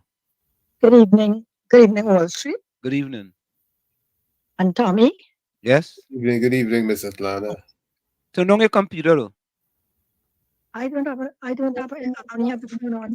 Wait, just I'll call you back. Okay, all right. Okay. Yeah, well, as far as the curriculum goes, I don't know what the focus is of the curriculum at this particular point. Okay. Mr. Atlanta, welcome. Hello? Better? Yeah, we hear you better. Okay. I heard you ask the question if we should abolish those exams and things. Right. When the prime, and I'm glad you said that, right? How you could ask that when the prime minister says he's going to take away the 3 ships. I said, why? We are being educated by the British, the people who beat slave and raped us or whatever it is, you know. We are using their books, textbooks, the same textbooks you're trying to get. I ain't seen no African book there, right? Or Indian or whatever. British, all the books, right? All the subjects. I'm not denying that you have to go to school if you have to be a doctor, lawyer, all this kind of thing. You need their thing because you're doing, you know. So you ask Tommy if it should be abolished. Why are we taking it in the first place? We were there. We had to do it when we were slaves or whatever, when they had the whip over us. Where's the emancipation? Where's the independence? And that's why I don't celebrate those things, as I told you all. We are still on the plantation. So of course you have to do that. You have to. I don't see what taking away the 3 ships would be. And also on the coat of arms, they still have the crown, the queen crown. Yeah, correct. Or whatever it is. Yes, yes, yes. Right. And right, in order to talk about the coat of arms. Also, why don't you? That's why I asked you the question the other night, Tommy. What is the use of the coat of arms? That is not our own. That is nothing that was put in. Well, anyway, let me go down that road. We don't need it. And if it's anything, we as an independent nation or whatever should make up your own, whatever you want to identify a country. If it's a bloc, if it's whatever you want. I mean, we have intelligent people. The nation on the whole, whether I'm not saying black people, everybody, and we have so many luminaries in Trinidad, intelligent people, people who wrote books, people are whatever they are. And you still holding on to what the Queen left you with. So, and I heard Tommy like he said, you don't want to answer or some kind of thing. So that's another thing too. Where is the freedom to speak? Nobody, you're not telling anybody to do anything. That's just your mind, your words. You know what I mean? But you're not discounting other people's words, or what other people have to say. So I'm not hearing you Wall Street because my phone down. So I'm not hearing if you're speaking. No, we're listening to you. We're listening to you. Yes. Yeah. And I see all our topics, like how you bring this coat of arms. I'm not saying I have to speak. But sometimes I call because there's just a silence. And if anybody called is to ridicule something, to say something somebody did do or who hit, why can't we have discussions when you have the questions about coat of arms and this thing, the exams? People could give their views, their opinions. So it's not to say arguing or you're telling other people wrong. This is just your opinion. Sometimes I hear you all speaking so many important things, and then to me it's a silence. I don't know. And people, but I like your viewers, you're listening. People who do call in, I like to listen to them. Even if sometimes I don't agree with them, they still, that's their version. And sometimes it might change my mind, not change my mind, make me think another way or think of, So you all have such good things going on, Thank you so much. Thanks, Mr. Atlanta. And like I said at the last show, I want you to ask you a question. I want you to ask me a question. You want to ask me a question? What do you think about what I said? So do you think, all right, let me ask you. Do you think we should have a coat of arms and the subjects? Well, I mean, I can't banish these subjects now, but do you think the subjects and the things are relevant? Mr. Atlanta, let me be honest with you. I don't care about no coat of arms. Here's why. That coat of arms discussion, is that going to reduce the 26% of black people living below the poverty line? Is that going to reduce the amount of black people scoring below 50% on the SCA? Is that going to reduce the amount of murders in Trinidad, under Prime Minister Rowley? Is that going to reduce the amount of people getting scholarships? Is that going to help the Emancipation Support Committee to get a piece of land from Prime Minister Rowley? All that tree-ship thing, right? As far as I'm concerned, that is an election gimmick. And at the end of the day, when them people who suffering peacefully wake up tomorrow, right? Them tree, boats, or ship, whatever it is, makes absolutely no difference to them, but they go defend it because they are P&M. All right. What is that? Yeah. No, that's what I'm saying. I'm saying them thing on them. All right. I'm glad you answered. Yeah. Now somebody listening to that would say, if so Wall Street, let us just say, I'm not hearing you. Wall Street? Yeah, go ahead. No, we hearing you. Right. Go ahead. Okay. Let us just say all those things you said. Will it do this and will it do? Let us just pretend. Let us just say that it did. Let us just say tomorrow morning, No, but we can't pretend that. No, we can't pretend. Oh gosh, no, I'm coming to ask you a question, but let us just say. So if I'm telling you I come, let us say I come tomorrow and I say I'm giving free education, free this, free, and put the people exactly what you said happening. Listen, right? If all that happened with the 3 ships, not the 3 ships, with the coat of arms there, would you find it okay if the coat of arms did all that? Let us just say I don't care. I don't care. I don't care. Right. I don't care. Right.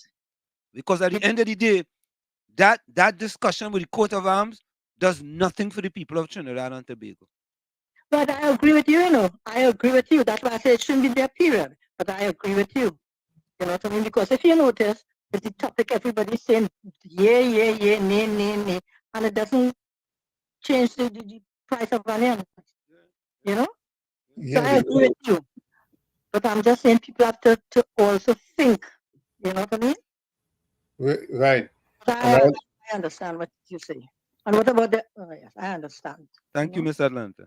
Thank you, Miss Atlanta. And Mrs. Atlanta, if you're listening, the coat of arms is a distraction. Why are you always so silent? Miss Atlanta, are you hearing me? Yes. The coat of arms, as far as I'm concerned, it's a distraction. And like I said the last time, my research tells me the coat of arms is a system of symbols that have been around since the Middle Ages to identify individuals and families that are unique to each person and are often hereditary, meaning they can be passed on through families. Coat of arms have evolved, representing many things, including identity. Knights and royalty would wear their coats of arms and their shield and their outfits. Basically, but Tommy, what it is, it's something that has outlived its usefulness. Right. But I wasn't speaking about with you. I wasn't speaking about the coat of arms. I just found that you're a very quiet person, naturally. Not Yeah, really that's about this how subject. I see it. I like to listen a lot because I think if I listen, I can whenever I talk, I can make a much more meaningful contribution. I agree with that. And I like you too, Wall Street. You have to be big and brash, right? So good night. Good night. She said I have to be big and brash. Yeah. Yeah, because growing up in Chumakak, I was always the smallest one. So I had to be brash. Yeah. Yep. Yeah, Mr. Florida. Sorry for calling again, Mr. Hanson and Mr. Tommy. So, Mr. Atlanta, great contribution, but I want to be somebody on the outside answering this question here. The reason why people is not outspoken in Trinidad and Tobago is because work opportunities is far and wide. And when people have a little scrape and a end through the PNM, they will not speak out to the PNM because they need that CPEP, they need that little job in order to make ends meet to survive. Correct. Yeah, man. Mr. Hanson, I agree with you. The coat of arms means nothing. They could throw away that tomorrow, and you know they could put on the letterhead. They could put what do you think name? Mr. Solo the speedboat and put Trinidad and Tobago. That don't means nothing. So Mr. Hunter, people had to fight for what they want, and they had to keep what they want, and they had to swallow the pride in order to survive. Look at this. Thank you very much. Yeah, man, bless. Yeah. Yeah, Brooklyn, call back. Yeah. So here is the CXC report today. It was in the newspaper today or yesterday? Yesterday. Yeah, Brooklyn. Washington, Uncle Tommy, good night again. Yeah. Good night. And you see, what people don't understand, Washington, is that this fight for you is a serious fight. Because where you come from supporting this PNM party to see what they're doing to your people, you taking this fight to heart. Yeah, it's You serious. understand? It's serious. So a lot It's of people serious. may not understand No, they don't how understand. you looking at this fight. Yeah. It's serious. You understand what I'm saying? Yeah. But I want to tell them. You're keeping it because real. I can tell you what shit. Brooklyn, hold on. Brooklyn, you're keeping it 100. You're keeping it 100. 100. Yes, Go ahead. Yes. This fight is not just because you feel to come here every night and talk. This fight means something. Yeah. A lot of them ain't going to understand that. You understand? Yep. And in the days of slavery, right? I want to tell people because a lot of them is all about you looking like them and you and them looking the same. I want to tell you something. And Brooklyn, When but Brooklyn, hold on. And here what did I say? Here what did I say now? Especially them, the RP and them who suffering peacefully. Oh God, he fighting on an ex-black man. I fighting on an ex-black man. A black man who was 26% of black people living below poverty line. A black man who... Go ahead. Yeah, but this is it. Because now if this black man had came there and the first 5 years, he did do what he had to do for his friends, but the second 5 years, which is 4 years we need to fight, he had done for the people. Yeah. And you had seen change where the people of Trinidad and Tobago could have gone in the store and buy a book list with a smile. Yep. You know, could I say, yes, remove them ships. Yes, remove this because you did for the people first. Yep. But you did nothing for the people. But you're coming to trick me to tell we are trying to move colonial masters thing. Yeah. I want to tell all you something, Wall Street and the listeners of this program. During the days of slavery, when the same 1% like we are today, the 1% who was Christopher Columbus and all of them was going and taking slaves in Africa, right? You see the ones who was capturing the slave like Rowley? You see the blackest man in Trinidad who was capturing the slave like Rowley? He used to have people just like he who was making sure the slaves and them get on the boat that look like we too. They wasn't thinking like we to free or to help them people who they put in on the boat escape. Them too was putting black people like themselves on the boat for the 1% to ship away to sell the children and the babies. And today in Trinidad and Tobago, Wall Street is happening. The children and the babies are dying. And the blackest man in Trinidad and Tobago is standing there with all the power in his hands, doing nothing. You know why? Because what happened in the days of slavery is happening in Trinidad and Tobago today. And one set of people enjoying the wealth of our country. So once you don't let nobody come here and try to make you say, well, keep fighting. Uncle Tommy will be quiet. I know Uncle Tommy have a little bit of manning pain in him still. But don't worry, Uncle Tommy. Sorry. I know you have a little bit of the manning pain in still. Yeah, I know, but I'm a partner still. But Wall Street, this fight serious. And they get distracted. Serious. Yeah, man. Make them feel like they could say, oh, you look like them and you're fighting against your own people. No. Yeah, You're fighting to free your people because people like Rowley was selling we in the days of slavery. That bloodline of the ones who are selling in slavery is in Rowley veins today. That wicked black man. Keep fighting Wall Street and we will keep calling and defending you with the fight. Have a good night. Yeah, man, bless. You know, Tommy, I have to be honest, when I started to fight this fight, I started to delve deeper into the statistics of the People's Partnership under Kamala Prasad Bissessa.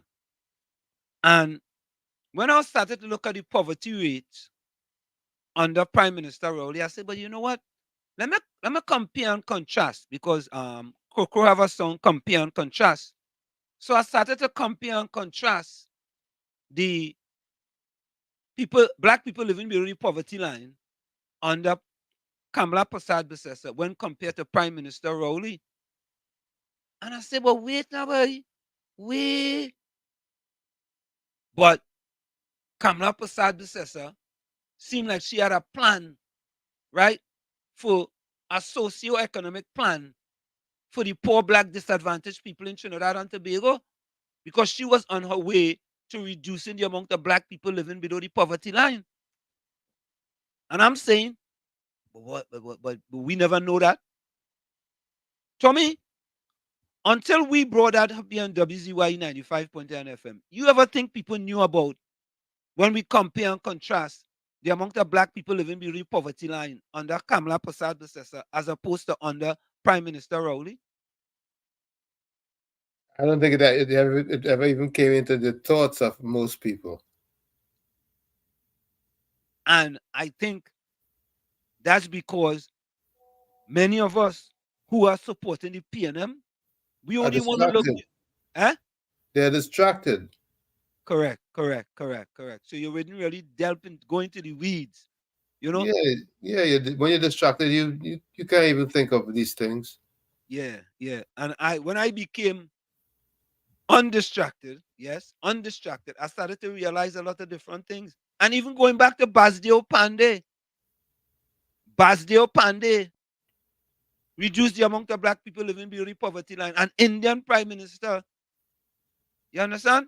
So when you start to see that, and then you have a man who is the black prime minister, and black people suffering more than ever in the history of Trinidad and Tobago. Listen, PNM people don't want to say it. They don't want to say it. This our PNM is the most suffocation of black people under any prime minister in Trinidad and Tobago. Any one of them. And I want Patricia Reed, I want Fox Islam, I want Gordon Maloney, I want Ambrose Blanc and them to prove that is not true.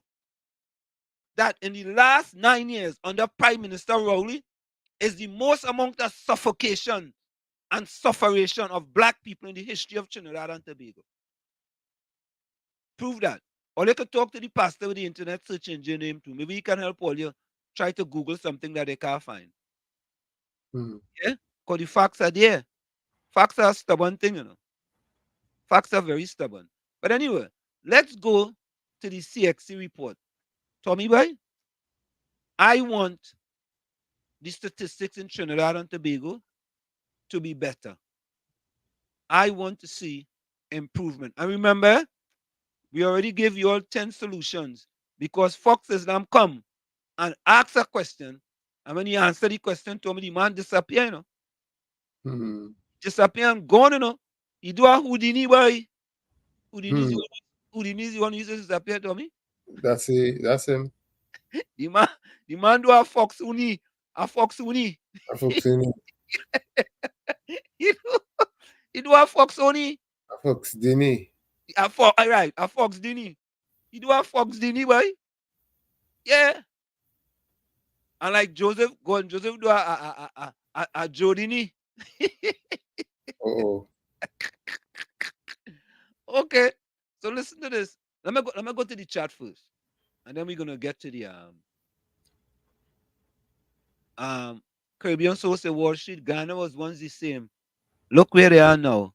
But they might still vote him out because they have a mindset just like the ones here. Margaret, welcome. Margaret say Albert Montano. Does the name Michael Hamilton sound familiar to you? He was in the NAR. Okay. Caribbean, so if Kamala was here, pension would have been 4K or 5K. They're ungrateful. Yeah, buddy.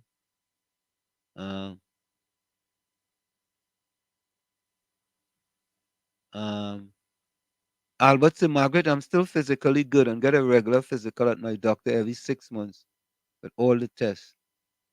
I will be 80 next year. Born 23rd October 1945. Yeah. Albert's probably too bad, you know. Doctor like a young fella, you know. Eiley says, can you imagine the Trinbagonians is led to believe that 3 ships or maybe a 50 to 100 men enslaved the Twin Island? What does that say about the people who were enslaved? 100,000 of them enslaved. Yeah, that coat of Armstrong is just one set of destruction. Nazma says, Madam, I don't have a problem in changing our coat of arms, but now we have a lot of pressure issues in the country. Look at crime in the country. Spend the money to fight crime. Yeah, that coat of arms issue. It's just waste of time as far as I'm concerned. Hey, yeah, that's gimmick. That's an election gimmick with a distraction. The PNM choice is the PNM and the 1% is the biggest mafia in TNT. Look, Fox, boy. If you think 10 good solutions, why not send it to the Commissioner of Police, Minister of National Security, and the Prime Minister? Nothing but pure BS, these 10 recommendations. But Fox, you get the 10 recommendations, send it to him now? Fox? I ain't see a response to it, but you ask, Tommy, Miss Atlanta, hold a minute. Tommy, you see how them PNM like to shift the goalpost? The man asked for 10 solutions. Right, Tommy? He asked for it, you know. When you give it to him, now hear what he says. Send it to the Commissioner of Police. Send it to the Minister of National Security. Me send it to them. Fox, you send it to them. Mr. Atlanta, she go. Fox, you send it to them. It's on the Prime Minister page. They don't need no help from us. They know everything. Yeah. You send it to him, Fox. Or Senator Gordon and let Gordon Joseph send it to him. Or Senator Patricia. Let Patricia send it to him. Anyway, let's listen to this. This is the CXC report. CXC reports poor regional performance. 64% fail maths. About 2 out of every 3 pupils who wrote CSEC maths in May, June failed the exam, according to figures stated for the region by the Caribbean Examinations Council, CXC, on August 20th. The CXC held a ceremony in Dominica to launch the results for CSEC and CAPE, which pupils began to access online immediately afterwards. CXC Director of Operations, Dr. Nicole Manning, revealed that the pass rate for CSEC mathematics across the Caribbean was just 36%. She noted that the pass rate had been 43% last year, up from 37% in 2022 and 34% in 2021, the latter likely reflecting the fallout from the pandemic. Despite a slight rise in the percentage of pupils receiving a grade 1, from 8 to 9% over the past year, she expressed concern, stating, "Overall, we have got to get out of this rut."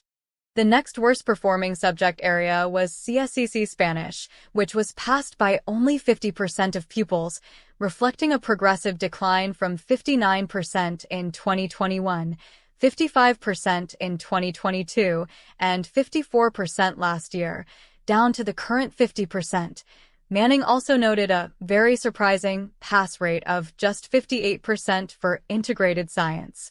CXC CEO/Registrar Dr. Wayne Wesley provided figures showing that, in the region, 94% of pupils failed to get 5 subjects or more, a feat achieved by only 6% fewer than 1 in 20 pupils managed to pass 5 subjects, including English and maths, with just 4.9% of the cohort reaching this benchmark. He lamented that, since 2018, approximately 11,500 pupils each year have not fully matriculated, leading to unemployment or underemployment. Manning highlighted that this shortfall negatively impacts the region's competitiveness, stating, "So we are in very challenging times." To address these issues, Wesley mentioned that the CXC has commissioned a team to develop strategies to improve numeracy and literacy, including new approaches such as the use of artificial intelligence, AI, and targeted interventions. He emphasized the need for greater attention to be given to English and maths, stressing the importance of addressing the serious problem of human capital impacting the region. Newsday sought to find out how Trinidad and Tobago pupils performed relative to the Caribbean average. Education Minister Dr. Nyan Gadsby-Dolly stated that she was still reviewing the figures, as she was currently in Barbados on a work assignment. Similarly, Chief Education Officer Dr. Peter Smith said he was still processing the information. A staff member at St. Joseph's Convent, Port of Spain, told Newsday that the school had not yet received the results. President's College Principal, Hardat Singh, also mentioned that he did not yet have all the pupils' results, but noted that the students who had received their results so far had done relatively well, including a 13-year-old who passed 7 CSEC subjects. Maths tutor Azim Hassanali of Hassan's maths lessons described the 36% pass rate for maths as very low.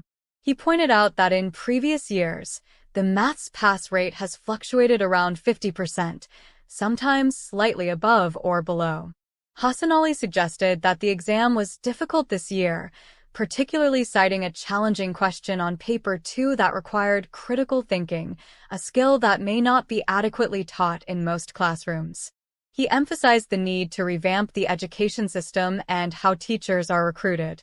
Tabakit and Pianita Hainzeline expressed concern over the regional results, noting that the CSCC performance, with just 4.9% of pupils achieving 5 passes inclusive of English and maths, was alarming. She urged policymakers to find new solutions beyond blaming the COVID-19 pandemic, emphasizing the importance of addressing the issues facing pupils.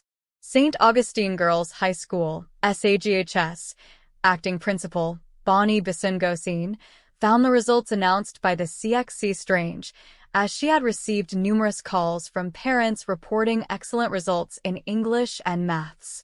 She commended the school's teachers and parents for their hard work, attributing the success to rigorous practice and preparation. Maths tutor and author Dr. Fayed Ali shared his insights, noting that the pass rate in Trinidad and Tobago generally exceeds the rest of the Caribbean, estimating it to be about 10% higher than the regional average. He acknowledged that while CXC had tried to toughen the exam in recent years, he did not believe the maths paper was as challenging as some suggested. Ali emphasized the importance of teaching pupils how to think critically, which would enable them to solve any question.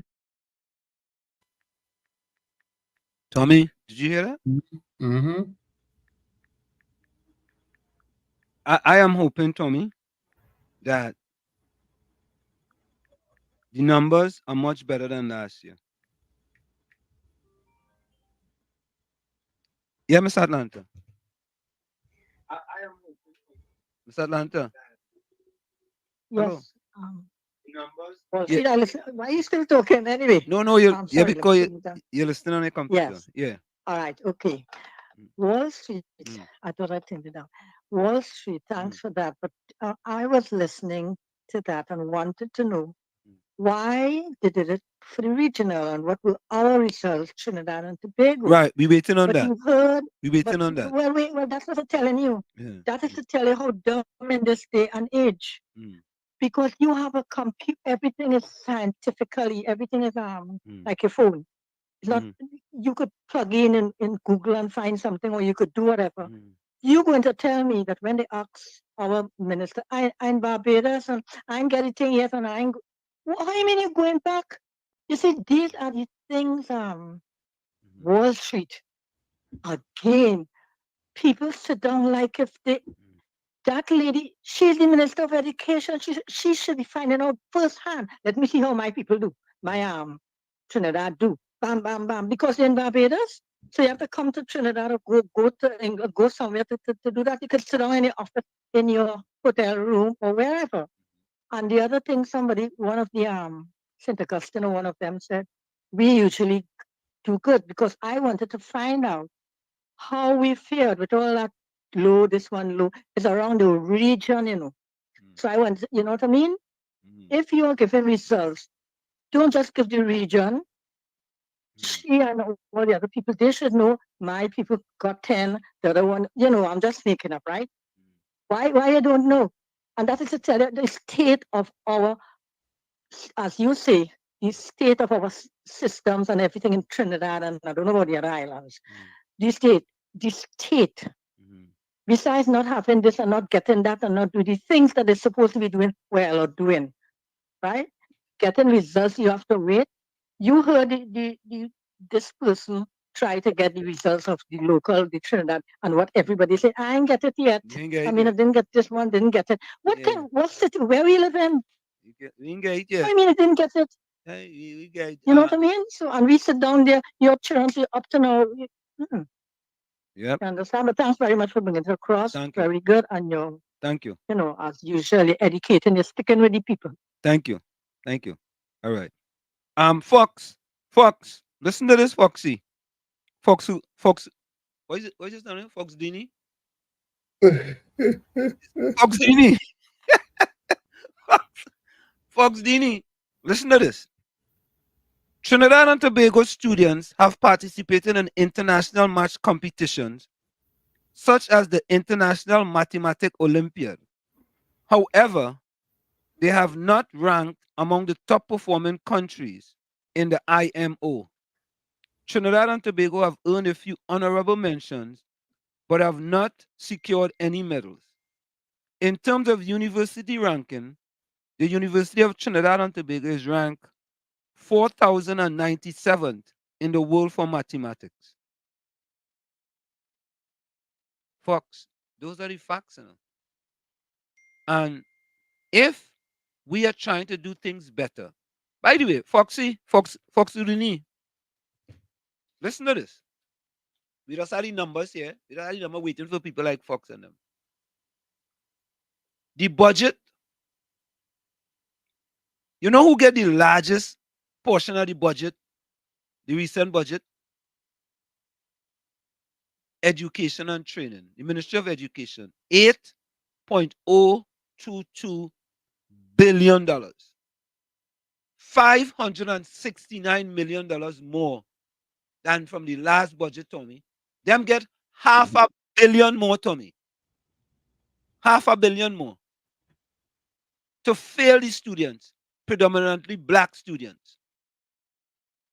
Are people getting bang for the dollar, Tommy? No. The taxpayers getting bang for the no. $8.022 billion. $569 million more. Than the prior budget. Yes, the highest amongst anybody. Highest. Look, we might as well just bring back the People's Partnership and done, yes? Without all the other things, right? We could do with some of the other things, right? Because at the end of the day, what Gordon Joseph does say? At the end of the day, the middle of the night. The beginning of the night or something. Yeah, the end of the day or the beginning of the night, or like this, right? People was living better. People was living better, right? What, you hear that coming from me, right? Yeah. So, Fox Udini, those are the facts, right? The whole facts are nothing but the facts. Let me see what other video I have here, boy. So, all right, let me see what you had to say. Fox says, what percentage of Americans can't do math? 310% of U.S. adults are good with numbers. We're talking about adults, Tommy. What are we talking about here, Tommy? Distractions. Don't be distracted. Yeah. Let me stay focused. You will waste time and lose focus if you get distracted. Let me stay focused. Stay laser focused. Or, Tommy, you know what a traumatologist is? A traumatologist? Yeah, I never heard of this before, folks. This is education, yeah. I never heard of a traumatologist. But folks, take a listen to this. Never heard of this. Killing in Freeport of 6 young people, including a teenage girl, is an indicator that the nation's children are in crisis and are becoming more and more vulnerable to crime. That's according to forensic and clinical traumatologist at the Center for Human Development, Hanif Benjamin. He was speaking on TV6's Morning Edition. When we look at the number of children being incarcerated in our juvenile system, when we look at the number of cases in terms of going before children's court and even the criminal court, we must ask ourselves the question, Marlon, what are we doing? What are we not doing enough of, and what must we do differently? We have seen a major shift in the young people being incarcerated. We have seen a major shift in terms of young people being recruited into gangs. We have seen a major shift in terms of juvenile delinquency. And we are seeing more and more our young people under the gun, for want of a better term. Mr. Benjamin said, the education system has failed the nation's youth. I have every single day resumes from people who graduated 5, 6, 4, 3 years and cannot find a job in their field. We have not managed tertiary education in a way that will fill the void in some of the areas in our country. So we're just graduating 1,000 of people in one field or 2 fields or 3 fields, and it's saturated. And so we're not managing that. The clinical traumatologist said, every child's story is different, and the killing of the 6 young people was just an example of many children who had fallen through the cracks in the education system. What we need to begin to look at is how do we remedy the circumstances? How do we begin to fix what we have? Now, if we keep fixing or trying to fix one part of this puzzle, we'll always fail. Because while we focus on the 15-year-old, the 16, the 17-year-old now, what about our 4, 5, and 6? What about our 25 to 35? So we need to fix this on a continuum. He said, children need a well-rounded life in order to become model citizens. Charlotte Kisto, TV6 News.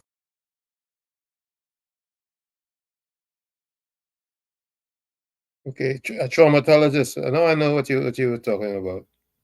Yeah, I mean, there's medical traumatologists, there's psychological traumatologists, right? Maybe we need a few traumatologists in Trinidad, and we need a few more of them in Trinidad. Because people, as long as they will give them work. People dealing with trauma every day under this PNM Rowley government. Trauma every day, Tommy. It's man, it's like par for the course now in Trinidad, I don't know. I go to him. Yeah, well, that's. We say welcome to Rennie Mohammed, boy. Rennie, welcome, boy. Hey, Dr. Love. Yeah. Yeah, Mr. Florida. Mr. Florida, welcome. Yeah. Hey, Mr. Hans. Hey, sorry I for calling. I give Mr. Hans from Mr. Tommy, but I had to answer this. Yeah. Mr. Hans, them Mr. Tommy. Where's the most construction that going on in Trinidad and Tobago? If they're not building a highway, they're building a ministry of national some building, health. some type of building. They're building Some schools. They're not building anything to have business. We're not building anything to manufacture nothing. So how they go employ people? After the construction, and who you're employing?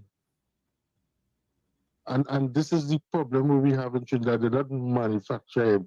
There's so much skills these people have. I remember you used to show something long ago when I used to watch it, but I used to call him. The lady used to do perfume in Tobago. Yeah. That's Remember that? employment. Yeah. So look on this thing, Mr. Answer. Yeah, man. And we have done things here, Tommy, with the peas industry. Right. Right. We have done things with the fella with the chow fella. We have done things with the pie fella. You know, at one time, Tommy, I had a partner who used to do frozen roti. And he had it in ShopRite and all kind of thing, you know. Yeah, frozen roti skin. I remember that. Yeah.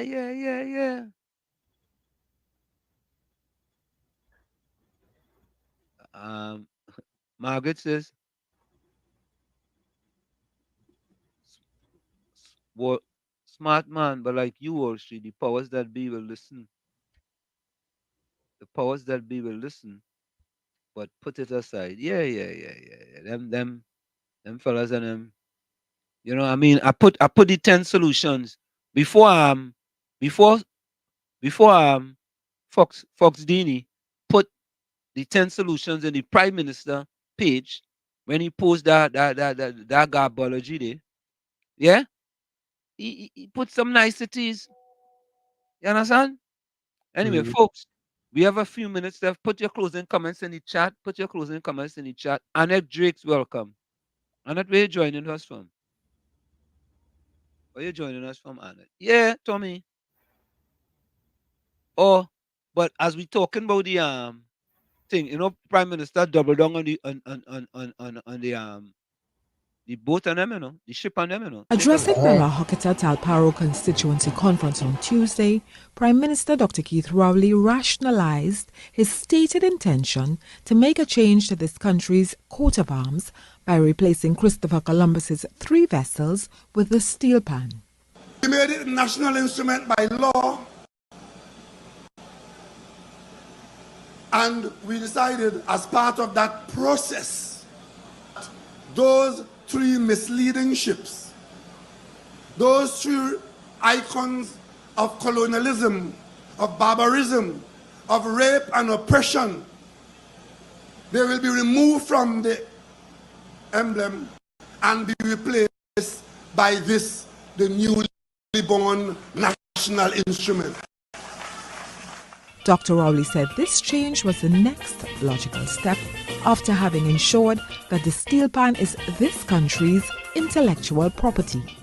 I don't know what could be divisive when the title of the thing is national instrument. Who in this nation does not want to be identified with the national instrument? Please stand up and walk out. You're free to do so. It's a free country, but I don't see anybody wanting to do that. He noted that the steel pan is the only instrument that is indigenous to Trinidad and Tobago. I see a nation wanted to take hold of this legacy bequeathed by those on inner port of Spain that spread across the entire nation and across the entire world. That's what I see. Prime Minister Rowley called on citizens to demonstrate their patriotism by embracing this country's only national instrument. Terry Ann Brown Campbell, TTT News. There you have it, Tommy. Let's take this voice note. Good night, Mr. Hanson. Good night, Mr. Tommy. You guys be safe. And all the blessings to your family, all the blessings to all the family in the live, in the chat, the callers, everybody. Today was a great program as always. And Mr. Hanson, the PNM free test, because they want to see the results. The only test the PNM do free is pregnancy test. That's a good one. Oh, God. That's a really good one. Yeah, it'll come with a real good one. Dude. That's a boss one. Yeah. Oh, Anna says she's from Trinidad and Tobago. Ken John, good night. Caribbean said, I'm going to put closing comment, but just saw me with that clipboard. Oh, look, hold on, let me take this voice note here. Hi, good night, Anson and Tommy. And Slim, I see Christmas, they call a picture of the cockroach boy. How you like it? Who is it, Christmas? Christmas, the Christmas list. Oh, okay. Okay, all right. Ken John, good night.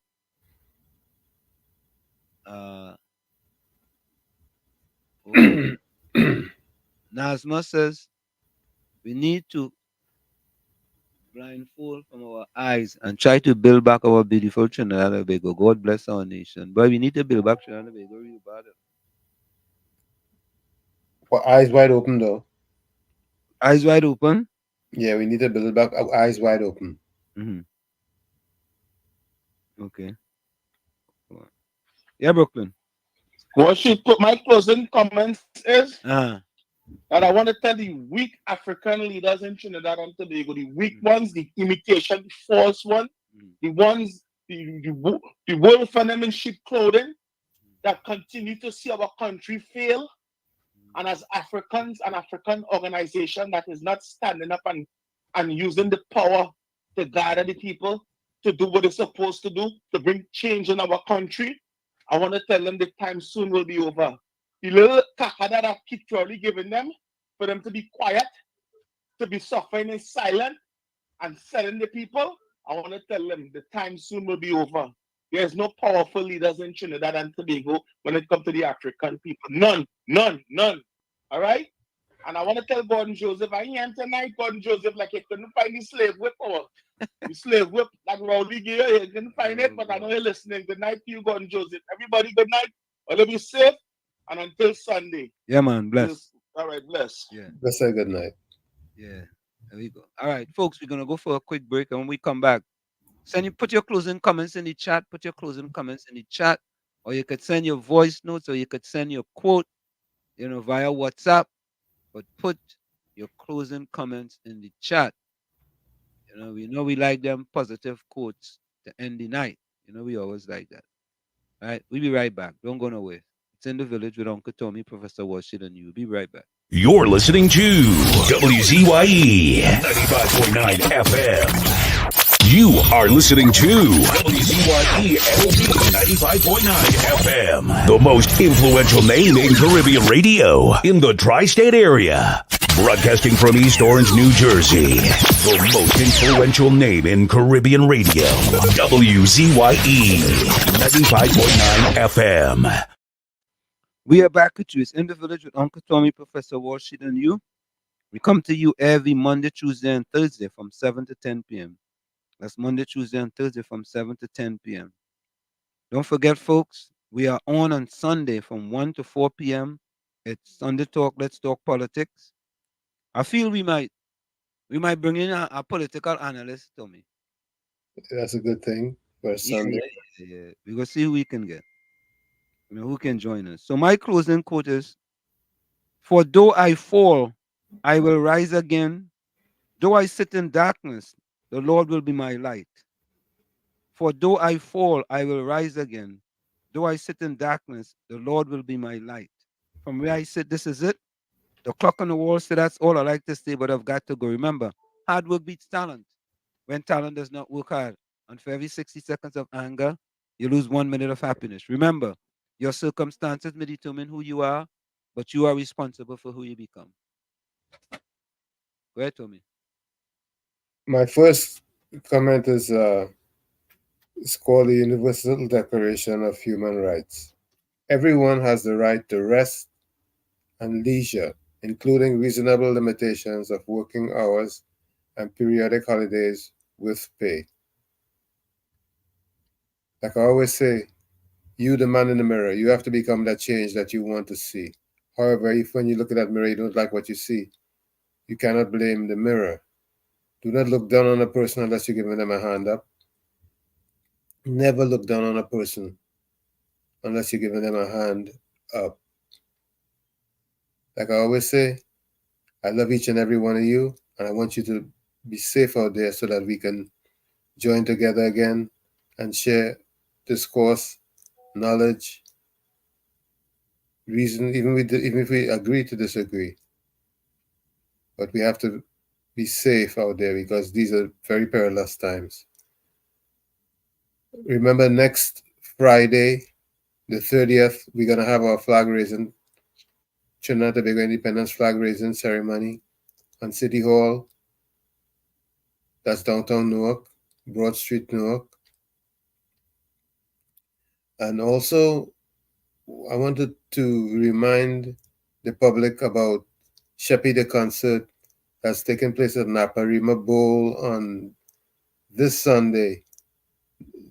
Darren Shepherd, this is his third concert. I think he calls it number 3 or something, or 3 or whatever. But they're going to be a plethora of stars at Naparima Bowl this Sunday afternoon.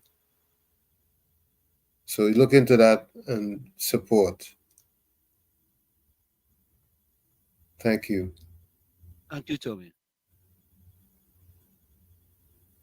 So, Denise G sent in a quote.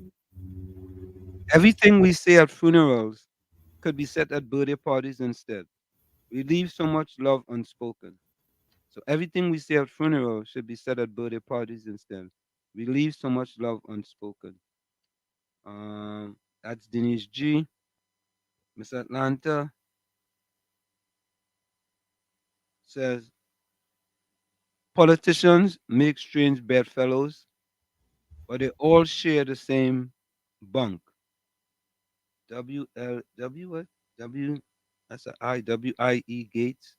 "Politicians make straight bedfellows, but they all share the same bunk." Okay, that's Miss Atlanta. Let me go into the chat now.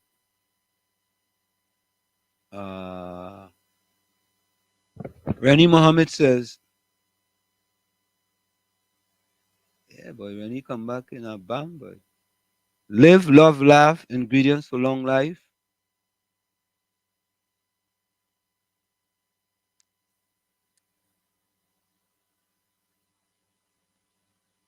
Well, they just blacked out the DNC convention. Okay. Fox Islam closing comments. Read it loud. What percentage of Americans can do maths? Tommy, read that closing comment there, Tommy. Closing comment. Read it loud. What percentage of Americans can't do math?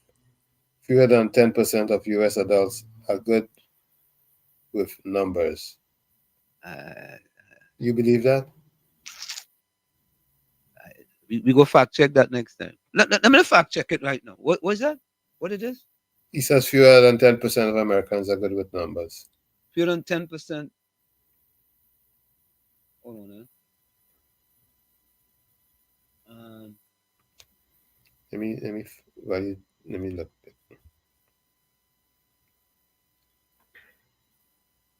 What percentage of Americans can do math? Let me see. All right. So, folks, we're going to fact check this before we go. What percentage of Americans are good with numbers? Fewer than 10%. It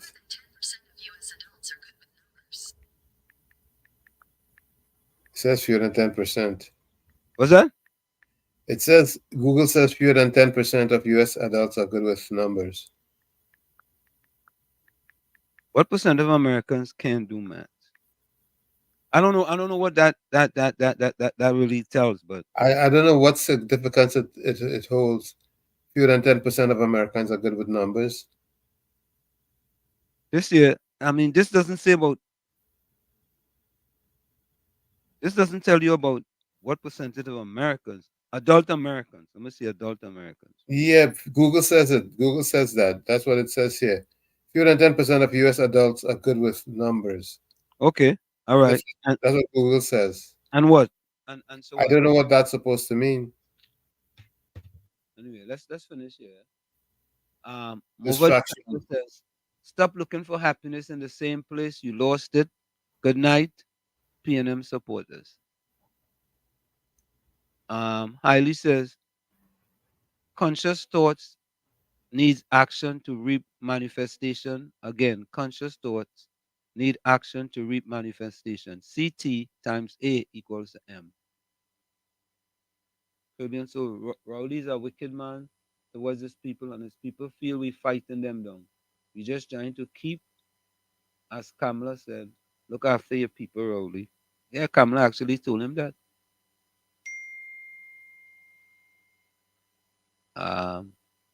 And let's say we need the PNM to go. All right. So that fella come and he say he want Nature's plan, boy. We'll give him Nature's plan. Appreciation. Let's take this last call here. Yeah, Mr. You better give me some answer, Mr. Tommy. And also me a text you on WhatsApp. Read it there. Okay, thanks. All right. All right, Mr. Tommy.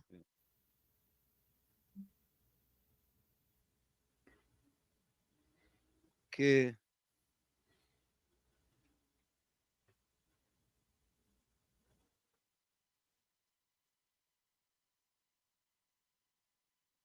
Okay, this says only 2 in 3, 70% US adults have sufficient numeracy skills to make calculations with whole numbers and percentage, estimate numbers of or quantity, and interpret simple statistics in text or tables. Numeracy skills at level 2 or above. Okay, only 2 in 3, 70% US adults have sufficient numeracy skills to make calculation with whole numbers and percentages. Okay, there we go. Yeah, but I don't see what significance that holds for our programming. I don't see it. So, folks, we're going to go out with Johnny King's Nature Plan. See you guys Sunday. Bye-bye.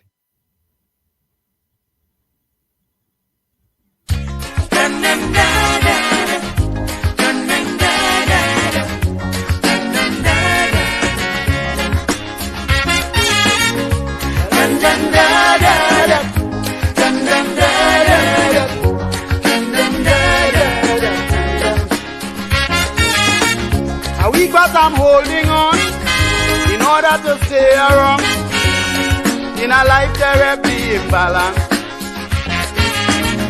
For it is nature's way until judgment day. Weakness ain't got a chance. Playing strong cause I realize the price little one must pay to keep the big one in paradise. This torment and misery all day. Destruction of the weak is nature's plan. The humble and the meek must understand. This day of the strong man is the devil's heyday. So they will bite the ground when the master plays.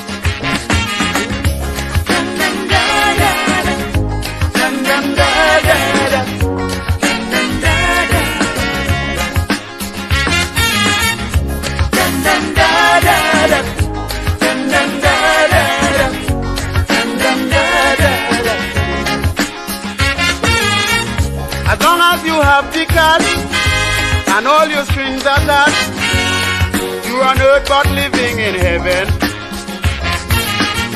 There's nothing for the poor or as evermore. Life in a lion's den,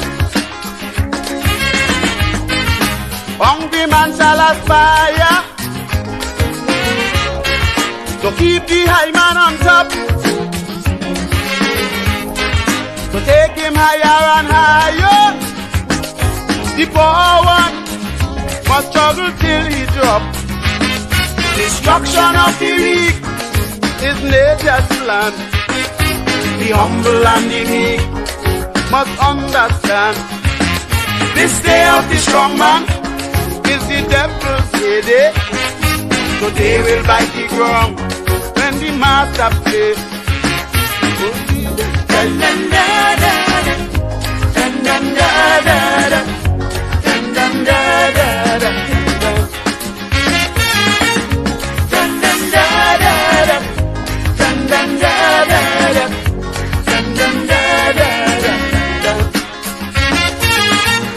Down in South Africa, white men with gun power have the natives under subjection. The black majority live in poverty, all because they ain't strong.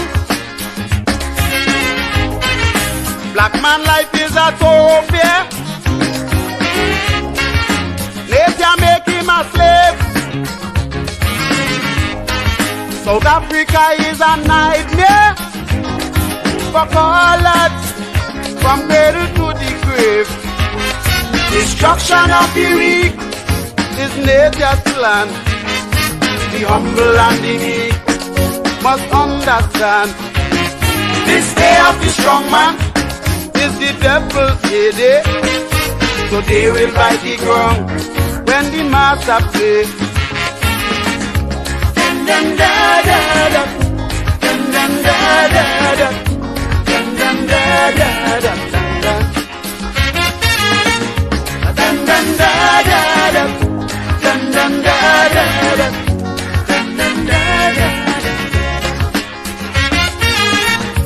Today is bound to hold. Nature will somersault, bringing sudden death to this wild place. And only those who clean going to make this scene. How you work to get paid? Sufferers shouldn't worry. Nature taking its course. Tomorrow you may be happy. Just hold on. If you let go, you're lost.